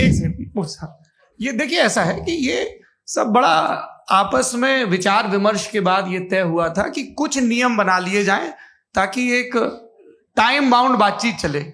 और भाई साहब, आप बड़ा जरूरी काम कर रहे हैं लेकिन कैमरे के फ्रेम में आके उस काम को गड़बड़ कर दे रहे हैं। ठीक है गुरु, अब मेरे को कहीं का गुस्सा कहीं निकालना था, सॉरी। नहीं, कोई गुस्सा नहीं है जी। तो प्रोफेसर ने सवाल पूछे, आप उनके जवाब दें। और थोड़ा ये सब लोग थोड़ा ख्याल रखें भाई, सवाल संक्षिप्त रखें जी। आपने 2 सवाल किया। सबसे पहला ये कहा कि हमारे पास ये कॉन्सेप्ट है कि ये यूनिवर्स खुद नेसेसरी बीइंग है, creation itself is the creator. How irrational is this कि मैं एग्जिस्ट करूंगा बाद में, लेकिन अभी एग्जिस्ट कर भी रहा हूं, यानी एक ही टाइम में एग्जिस्ट भी कर रहे हैं, नहीं भी कर रहे हैं। This is not true. दूसरी चीज आपने कहा कि अगर इजराइल में, सॉरी माफ कीजिएगा, Israel doesn't exist, occupied Palestine में अगर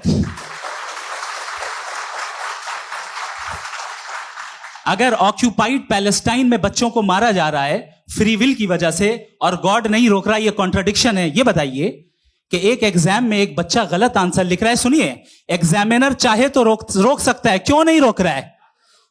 ये कॉन्ट्रडिक्शन है, ये कॉन्ट्रडिक्शन नहीं है।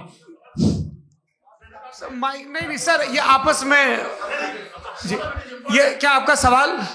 माइक दीजिए। फ्री विल दिया गया है टेस्ट के लिए, अकाउंटेबिलिटी के लिए। अगर फ्री विल नहीं होता तो आप कहते हैं हमें रोबोट बना दिया गया। नॉट मिसरिप्रेजेंट माय पोजीशन, आपकी जो भी पोजीशन, मैं अपनी फ्री विल के नाते, अपने ह्यूमन विजडम के नाते गाजा में हो रही अत्याचार का विरोध करता हूं। बिल्कुल करना चाहिए। के हिसाब से मैं गॉड की विजडम का विरोध कर रहा हूं? बिल्कुल नहीं, समाज हो रहा है गॉड की, बिल्कुल भी नहीं, बिल्कुल भी नहीं। उसका वहां पर गाजा में कत्ल होना ये इंसानों के गलत इस्तेमाल का नतीजा है, फ्री विल के इस्तेमाल का नतीजा है। गॉड इसका हुक्म नहीं देता, उससे रोकता है। यही तो मसला है ना। आपके लिए कॉन्सेप्ट क्लियर? नहीं भाई, आपने तो बताया था इंजेक्शन लगाने से बच्चे को तकलीफ होती है, ये इंजेक्शन लगा। सर आप ऐसे रेटोरिक स्टेटमेंट दें तब तो कोई मसला नहीं समझते रहेंगे। This is a rhetoric statement, this is not a logical argument sir. I am sorry. आखिरी 30 मिनट बड़े मुश्किल होने वाले हैं। जी, मुफ्ती साहब आगे बैठे हैं, इनको माइक दीजिए। हाँ, तरुण माइक आप अपने पास रखिए, आपको कैमरे का फ्रेम पता है। जी, सबसे पहले दोनों को मुबारकबाद। एक सर अपना आप नाम बता दें। आप अमेरिका में शिकागो में रहते हैं, इतना मुझे याद है। बताया आप, यासिर नदीम अलवाजदी मेरा नाम है।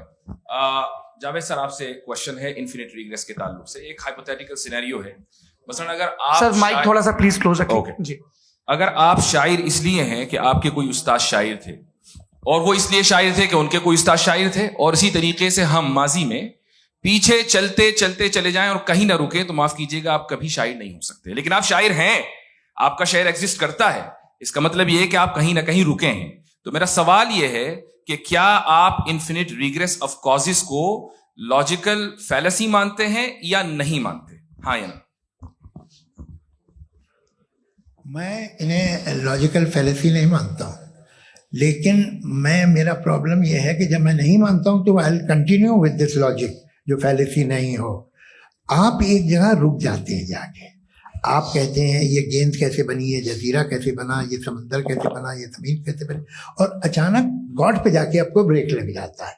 एक बार आप सवाल नहीं करते कि भाई इनको बनाने वाला तो इनसे भी कॉम्प्लिकेटेड होगा, वो कैसे बना, उसके बारे में आपने इत्मीनान कर लिया वो हमेशा से। तो अगर आप उसे हमेशा से मानते हैं तो फिर ये मान लीजिए कि कायनात हमेशा से, क्या तकलीफ हम वजूद में नहीं आते जी है? हम मौजूद नहीं। अच्छा सर क्यों नहीं हो मैं सकते? बताऊं प्लीज। मैंने मिसाल दी आपके शेर, आपका शेर कभी वजूद में ना आता अगर शायर इसी तरह चलते रहते हमेशा। जी, माइक मेरे ख्याल से एक सेकंड। इन्फिनिट रिग्रेस का कॉन्सेप्ट क्लियर नहीं हो पाया। सर रहने दें, लेट्स मूव ऑन। ठीक है। हाँ, थोड़ा सा मॉडरेटर का भी ख्याल रखें। नहीं आपने तो रखा है, आपने रखा है। यहाँ पे गौहर रजा साहब हैं, वो भी एक सवाल पूछना चाहते हैं। माइक नीचे से ऑन कर दिए, नीचे। पहले तो ये कह दूं कि मैं उन बच्चों से शर्मिंदा हूं जिनको गजा में कत्ल किया गया, क्योंकि हमारे होते हुए कत्ल किया गया। लेकिन उससे ज्यादा शर्मिंदगी इस बात से हुई कि मुझे लगा कि मुफ्ती साहब उसको जस्टिफाई कर रहे हैं। बिल्कुल भी नहीं। आप बहुत ही गलत। मुझे लगा मैं गलत हो सकता हूं। बिल्कुल गलत मैं है। सवाल पूछ रहा हूं। सवाल मैं देखिए, सवाल अगर पूछ रहा हूं। एक मैं जावेद भाई से डिसएग्री करता हूं। एक सेकंड देखिए, अगर देखिए ऐसा एक सेकंड आप सर वेट अरे आप कुछ मेरे पहले मुझे अपनी बात कह लेने दीजिए। अगर ऑडियंस तय करेगी तो फिर मॉडरेटर का मतलब नहीं। मेरा आप सबसे ये कहना है, ये बहस दो लोगों के बीच में है, एक तरफ मुफ्ती साहब, एक तरफ जावेद साहब। पिछले 1.5 घंटे से ये लोग अपने अपने तर्क रख रहे हैं। आपकी इनसे इत्तेफाकी हो सकती है, ना इत्तेफाकी हो सकती है। मेरे उस्ताद मुझे सिखा गए हैं कि मुखामुखम में असहमति की गुंजाइश बची रहनी चाहिए। अगर मैं आपकी बहुत इज्जत करता हूं गौहर साहब, आपने जो कमाल की किताबें लिखी, साइंटिफिक टेम्परामेंट, लेकिन मेरी ये गुजारिश है आप सबसे कि यदि आप इन लोगों ने जो बोला उन पर टिप्पणियां करेंगे तो ना वक्त की पाबंदी रहेगी ना वो अनुशासन। आप सवाल पूछ लें, उस सवाल में जो बात आ जाए वो आ जाए। मैं जावेद साहब से डिसएग्री करता हूं, इसलिए जावेद साहब से सवाल पूछ रहा हूं। आपका सवाल जावेद अख्तर साहब से। और सवाल यह है मेरा कि जावेद साहब ने कई बार लॉजिक का इस्तेमाल किया कि साइंस में लॉजिक है और रिलीजन में लॉजिक नहीं है। मेरा ख्याल यह है कि रिलीजन में भी लॉजिक है, लेकिन उस लॉजिक की बेसिस ये है कि आप रुक जाते हैं, जिसका जिक्र जावेद साहब ने बार बार किया, यानी खुदा के तसव्वुर पे आते हुए, गॉड के तसव्वुर पे आते हुए रुक जाते हैं। और इसमें सवाल पूछना मतलब फॉरबिडन होता है। सवाल यह है कि क्या जावेद साहब इससे अग्री करते हैं कि साइंस की लॉजिक अलग है और रिलीजन की लॉजिक अलग है। बताइए सर। देखिए, 3 चीजें हैं, साइंस है, एक है मंतिक है, इस्तिदलाल है, और एक जो है कुछ भी नहीं है, फेथ है, अकीदा है। मैं अकीदे की लॉजिक का कायल नहीं हूँ। मुझे आप इस्तिदलाल से, लॉजिक से, रीजन से समझाइए, मैं मानने को तैयार हूँ, मेरा क्या नुकसान होगा। लेकिन ये कि अकीदे पे मैं नहीं जा सकता हूँ। अकीदे का मतलब है कि तुम ये मान लो, सवाल ना करो, ये नहीं। आप सारी बातें करके, बड़ी साइंटिफिक बातें करके एक जगह जाके खुदा के हुदूद पे रुक जाते हैं, सरेंडर कर देते हैं। मैं सरेंडर करने को तैयार नहीं। That's all. जी, ये आगे सर बैठे हुए हैं, इनको माइक दीजिए। भाई वो आप पूछना चाह रहे थे ना भाई? हाँ, नहीं मैं ये थैंक यू जी। आपका नाम? आसिम इफ्तिखार। आसिफ जी, पूछिए। सर, जावेद सर से सवाल है कि आपने माइक थोड़ा करीब है। अपने क्लोजिंग स्टेटमेंट में ये बात कही थी कि मजहब का जो फ्यूचर है वो ज़्यादा दिन नहीं जाने वाला है, लेकिन मैं देख पा रहा हूँ कि जो ऑक्सफोर्ड यूनिवर्सिटी की एक स्टडी है 2011 में हुई है, जिसके 50 एकेडमिशियंस ने इसको अंजाम दिया था, उसमें वो ये कहते हैं कि जो फेथ इन गॉड है वो इनबिल्ट है ह्यूमन नेचर के अंदर, जिसको हम कहते हैं फितरत के अंदर शामिल है वो। और वो ये कहते हैं कि अगर कोई ये समझता है कि मजहब को वो ख़त्म कर देगा तो ये उसकी गलत फहमी है। तो आप इसके बारे में, इस स्टडीज़ के बारे में क्या कहते हैं? ठीक है, मैं उनसे एग्री नहीं करता हूँ। वो कौन से प्रोफेसर होंगे? ऐसा उनके क्या पास डेटा है, इन्होंने डेटा के बेसिस होगा। डेटा क्या हो सकता है? फ्यूचर का डेटा तो नहीं हो सकता ना उनके पास, प्रेजेंट का डेटा हो सकता है। डेटा आपने सुना 100 साल पहले का बाद का डेटा? मैंने तो नहीं सुना आज तक। तो आज उनकी ये राय है और हो भी रहा है, ठीक है। दुनिया में तरह तरह की राय है लोग, लेकिन मैं समझता हूँ कि वक्त के साथ इंसान ज़्यादा से ज़्यादा रीजनेबल और लॉजिकल होता जा रहा है। आज आप देखिए वेस्टर्न यूरोप में क्या परसेंटेज है नॉन बिलीवर्स की, बहुत हाई। वहाँ चर्च खाली पड़े होते हैं। तो अल्टीमेटली तो इंसान कोई ऐसी बात बहुत अरसे तक नहीं मान सकेगा, चाहे गलत या सही, जो उसे, उसके दिमाग को, उसके जहन को, उसकी लॉजिक को अपील न करे। वो कह रहे हैं तो ऑक्सफोर्ड के होंगे, तो कैम्ब्रिज के होंगे, मुझे क्या लेना देना। उनका डेटा मुस्तकबिल का नहीं हो सकता है। जी। दीपक, हाँ पूछिए। मैं आऊंगा, अभी पीछे की साइड भी आऊंगा, माइक वहीं भेजूंगा 2-3 साल के लिए। जी जावेद साहब, आपसे सवाल है। नमस्ते। अरे भाई सर, अगर आप ही लोग को तय करना है तो फिर 200 लोग तय कर लें। नहीं sir, please don't do this sir. Everybody has a right sir, but we can only take selected questions. No sir, अरे ये भाई, यंग लोग भी हैं तो इनकी ये अब उतने यंग, भाई आप यंग हैं कि नहीं हैं? वो कह रहे हैं वो भी यंग हैं साहब, आप उनकी नौजवानी पर दावा उनको ही करने थे। हाँ मुफ्ती साहब, आप यंग, हाँ पूछे। अरे भैया सर, मेरा सवाल ये है। कुछ इनसे भी तो पूछो। जी नहीं, बस आपसे एक सवाल है। जैसे थीस्टों के पास, अपने जो ईश्वर को मानते हैं, उनके पास अपने सोशल गेट टुगेदर्स हैं। 5 रोजा क्रिसमस आने वाला है, होली है, दिवाली है, ईद है। एथिस्ट क्या ऑफर कर रहे हैं? मतलब मैं इनकी दुकान से बोलूं, मैं आना चाहता हूं उस तरफ, पर मैं अट्रैक्ट नहीं हो पा रहा हूं। मैं सोशल गेट टुगेदर्स क्या है आपके पास? वो ये कह रहे हैं कि जो धार्मिक लोग हैं, अलग अलग धर्म के लोग, उनके उत्सव त्योहार, कॉन्ग्रेगेशन बहुत हैं। अब आपको मैं एक सुनाता हूँ, यहाँ हिस्टोरियन भी बैठे हैं। मृदुला जी, आप बताइएगा सही है क्या? ये एक कॉन्स्टेंटाइन, एक ग्रीक रोमन बादशाह था, जो क्रिश्चियनिटी आने के 400 साल बाद उसने डिसाइड किया कि मैं क्रिश्चियन हो जाऊंगा, मेरी पूरी स्टेट कैंसिल हो जाएगी। उस जमाने में ऐसे ही होता था, राजा जो धर्म इख्तियार करता था वो जनता भी कर लेती थी। इसलिए कि वो हो गया था बैंकरप्ट, और उसे जो मेडिटेरियन कोस्ट के रिच क्रिश्चियन वो थे मर्चेंट, उससे पैसा चाहिए था। तो उसने कहा यार क्रिश्चियन हो जाओ। तो उसने अपने वजीर से कहा कि भाई ये हिस्ट्री है कि अब हम लोग क्रिश्चियन हो जाते हैं। पहले सर हो जाएंगे, कोई प्रॉब्लम नहीं है, लेकिन एक प्रॉब्लम ये है कि 17 दिसंबर से 25 दिसंबर तक जो पेगन फेस्टिवल होता, जो पेगन जो फेस्टिवल होता है वो बंद हो जाएगा, इसलिए कि हम क्रिश्चियन हो गए तो होगा नहीं। तो वो बच्चों को बहुत बुरा लगेगा, पब्लिक को बहुत इंजॉय करते हैं, खासतौर से 25 को मेन डे। उसने कहा हाँ ये तो सही कह रहे हो। ये जीसस क्राइस्ट की पैदाइश कब थी? कहते साहब वो अप्रैल में थी। नहीं, कट करो, वो 25 दिसंबर को है। ये हकीकत है। जी। और 400 साल बाद क्रिश्चियनिटी के अप्रैल से दिसंबर ले आए, और इसलिए कि यहाँ पेगन फेस्टिवल होता था। अब मनाते हैं आप आराम से। ये जो सारे फेस्टिवल हैं ये रिलीजन से, हर एक को एक इंटरटेनमेंट डिपार्टमेंट चाहिए होता है अपनी कंपनी चलाने के लिए। तो ये रिलीजन ने, ये सेकुलर त्योहार थे जिन्हें रिलीजन ने ले लिया है। ये मौसम के थे, फसलों के थे, किसानों के थे, उसको आपने लेके रिलीजियस रंग दे दिया। ये कोई रिलीजन से थोड़ी आए आप। अच्छा हमें देखिए, हम तो मुल्द हैं, हम ईद मनाते हैं, हम दिवाली मनाते हैं, हम होली मनाते हैं, हम क्रिसमस मनाते हैं। बम्बई की फिल्म इंडस्ट्री की सबसे बड़ी होली हमारे घर में, सबसे बड़ी ईद हमारे घर में। वो हमारे सोशल वो है, हमारे हेरिटेज है। ऐसा थोड़ी है कि we will throw the baby along with the water. ये तो अच्छी चीज है, इन्हें रखो, जो बेकार है फेंक दो। जी हाँ। हेलो जी, मेरा सवाल नादवी जी से है। जैसा कि आपने बोला कि गॉड टाइम के भी परे है और गॉड इतनी कॉम्प्लेक्स चीज है कि उसे ह्यूमन माइंड समझ नहीं सकता, और गॉड ने अर्थ पे फ्री विल भी दे दी है, तो आप अपना वक्त जाया क्यों कर रहे हैं गॉड के बारे में बात करके? अपन को तो बात करनी चाहिए कि सोसाइटी को बेहतर कैसे करें। जी, मैं गॉड वही बताता है सोसाइटी को कैसे बेहतर करे। अभी मैं आपका जवाब देता हूं। आपने कहा कि टाइम पे वो एग्जिस्ट नहीं करता, सो मेरा सवाल ये है कि जैसा आपने बोला कि गॉड बहुत ही कॉम्प्लेक्स चीज है, मैंने कहा ही नहीं कि कॉम्प्लेक्स है, तो आपके अल्फाज हैं।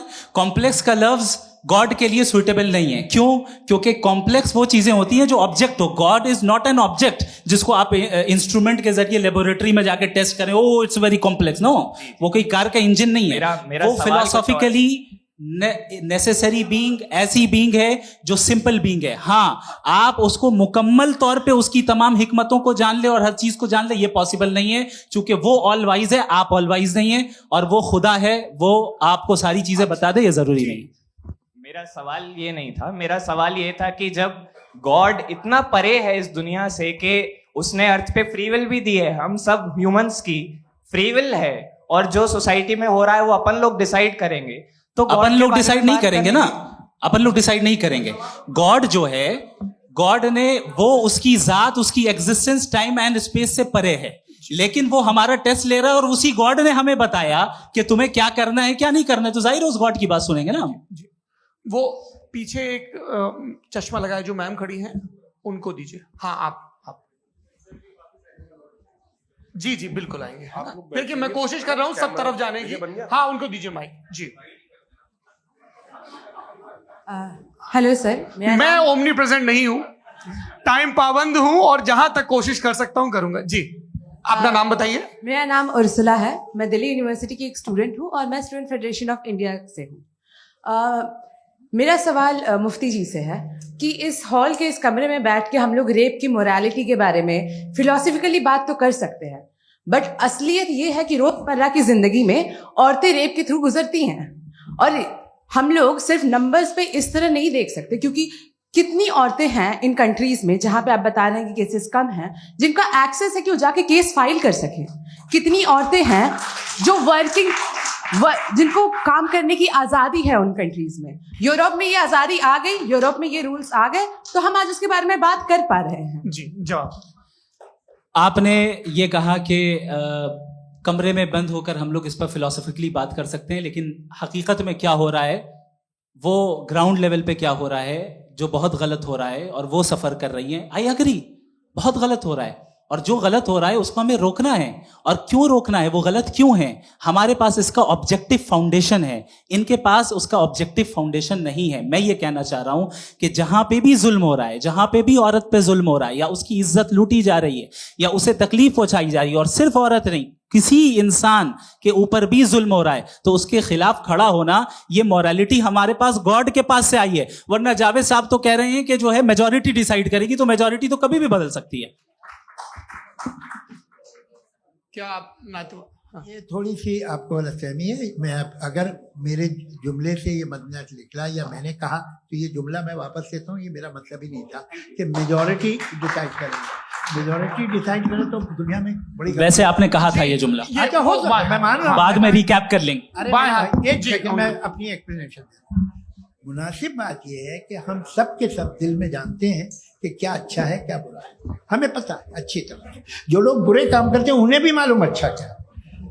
यही तो सवाल था हजरत सर, कि फिर सर। ये मोरालिटी आई कहाँ से? क्रॉस एग्जामिनेशन, हाँ जी हाँ जी। मोरालिटी साथ रहने की डिजायर से आई। यानी साथ रहकर जो कुछ कह दे जो कुछ कर दे वो हो जाएगा? नहीं नहीं, तो आप कायदे से रह ही कर सकते हैं जब तक लोगों में मोरालिटी हो, वरना आप क्यास हो जाएगा। ये आपको कैसे पता? जी हमने देखा ना जहाँ मोरालिटी का क्यास हो गया, हम देखते हैं कहाँ पे देख भाई तो दुनिया में।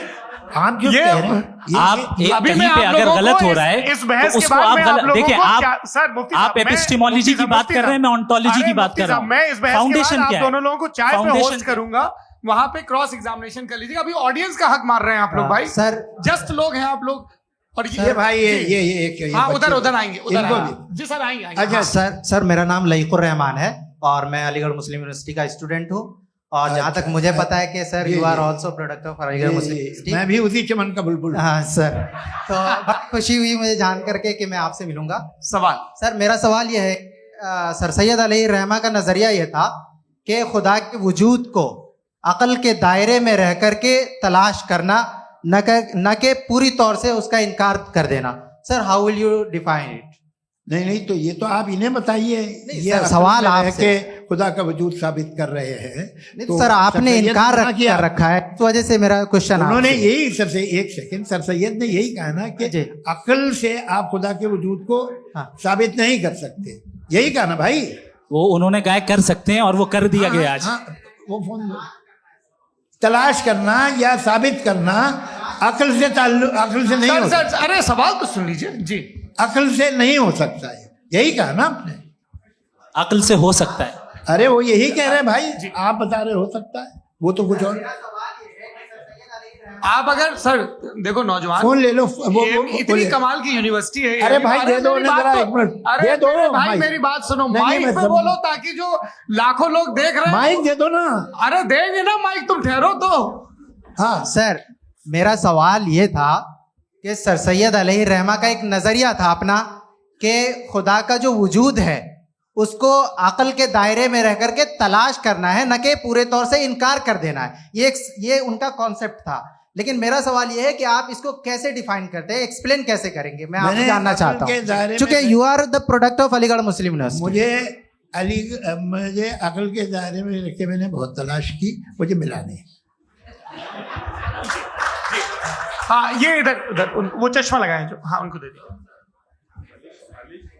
जी जी फटाफट पूछिए, बस 5 मिनट है, 5 मिनट में खत्म हो रहा है। हाँ अस्सलाम वालेकुम मुफ्ती साहब। एंड मेरा सवाल जावेद अख्तर साहब से। क्या नाम है आपका?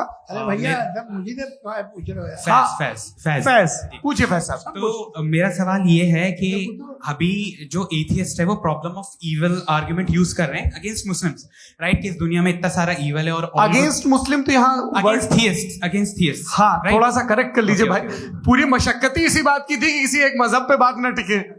जी, तो बेसिकली ये आर्गुमेंट ऐसा है कि इस दुनिया में इतना ज्यादा इविल एग्जिस्ट करता है और अगर एक ऑल गुड गॉड है तो वो रोकता क्यों नहीं है?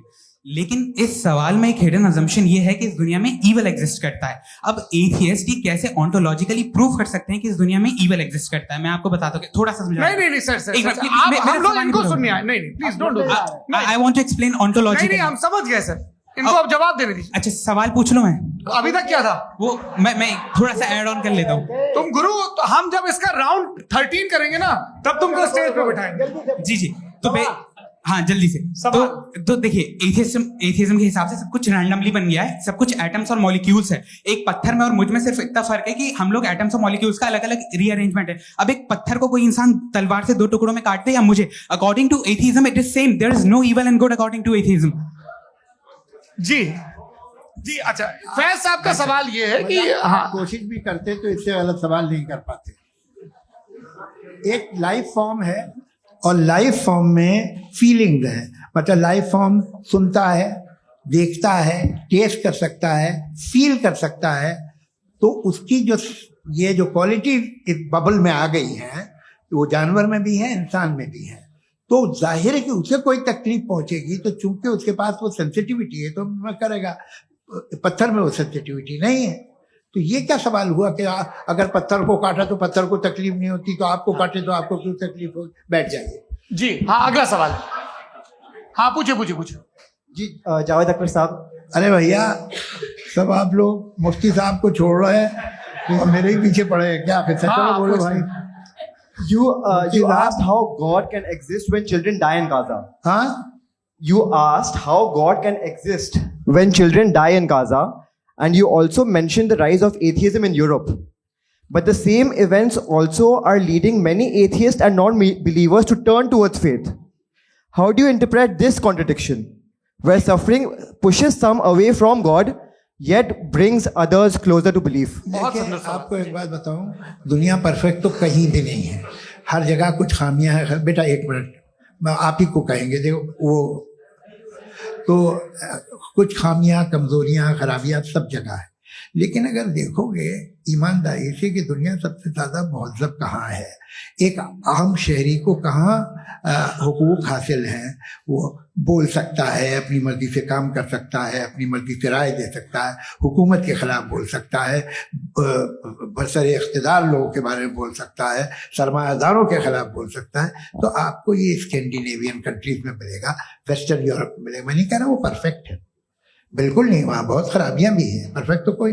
लेकिन जिन जिन मुल्कों में, लैटिन अमेरिका देखो, गल्फ देखो, वहाँ पर आपको ये ज़रूर है कि रेप नहीं होते होंगे।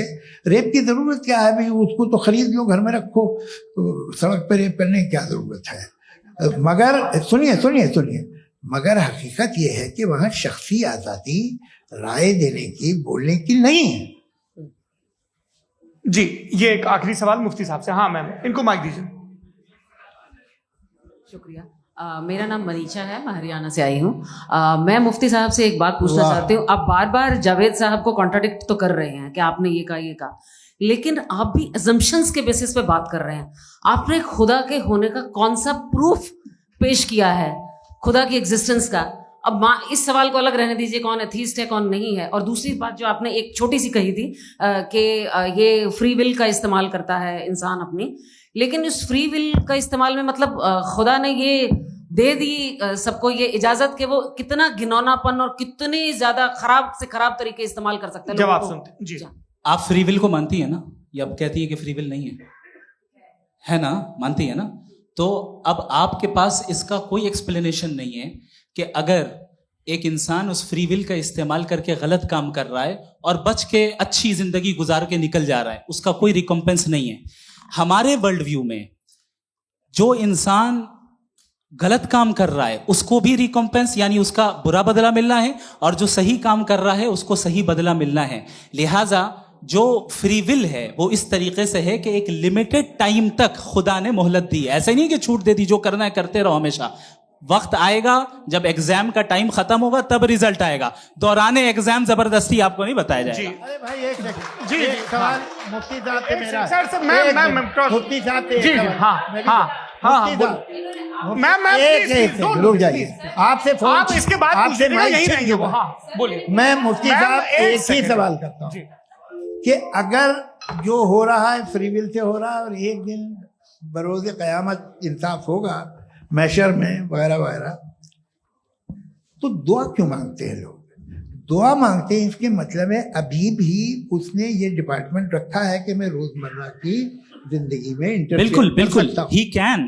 तो तुम कैन हो, तुम मुझे नौकरी दिला देते हो, मेरे बेटे को ग्रीन कार्ड दिला देते हो, और 45,000 बच्चे मरते हो, उन्हें रोकते नहीं हो। नहीं तो क्या आप ये कह रहे हैं कि इस दुनिया में जालिमों को कभी पकड़ ही नहीं होती है? अरे जो भी पकड़ होगी, वो बच्चे रोते हैं। बिल्कुल, देखिए मैंने अपने ओपनिंग स्टेटमेंट में यही कहा था कि जनाब जावेद साहब सिर्फ इमोशनल आर्गुमेंट देंगे। This is an emotional argument. ये छोटे मोटे इसके पीछे का रीजन मैंने बताया क्या है, देखिए इसके पीछे का विजडम क्या है मैंने बताया। मंच से आप लोगों को सज्जनों इसलिए कह रहा हूं ताकि थोड़ा सा आपके कॉन्शियंस पे जोर रहे कि आपको ऑर्डर बचा के रखना है। वक्त तय हुआ था, ये वक्त पूरा हुआ, आपने इतने धैर्यपूर्वक सुना, मैं आप सबका बहुत बहुत शुक्रगुजार हूं। यदि इन दोनों विद्वानों की इच्छा होगी तो कभी हम इस बातचीत का राउंड 2, राउंड 3, यही तो देखिए खूबी है इंसान की कि बहस मुबाहसे में वो पड़ा रहता है। आप लोगों ने बड़े धैर्य का परिचय दिया, बहुत बहुत शुक्रिया। इसी के साथ ये बातचीत आप लोग को मैं एक बात बता दूं, ये सारी बहस हो गई, अब मुफ्ती साहब और बड़े मुफ्ती साहब इन साथ के साथ मैं खाना खाने वाला हूँ।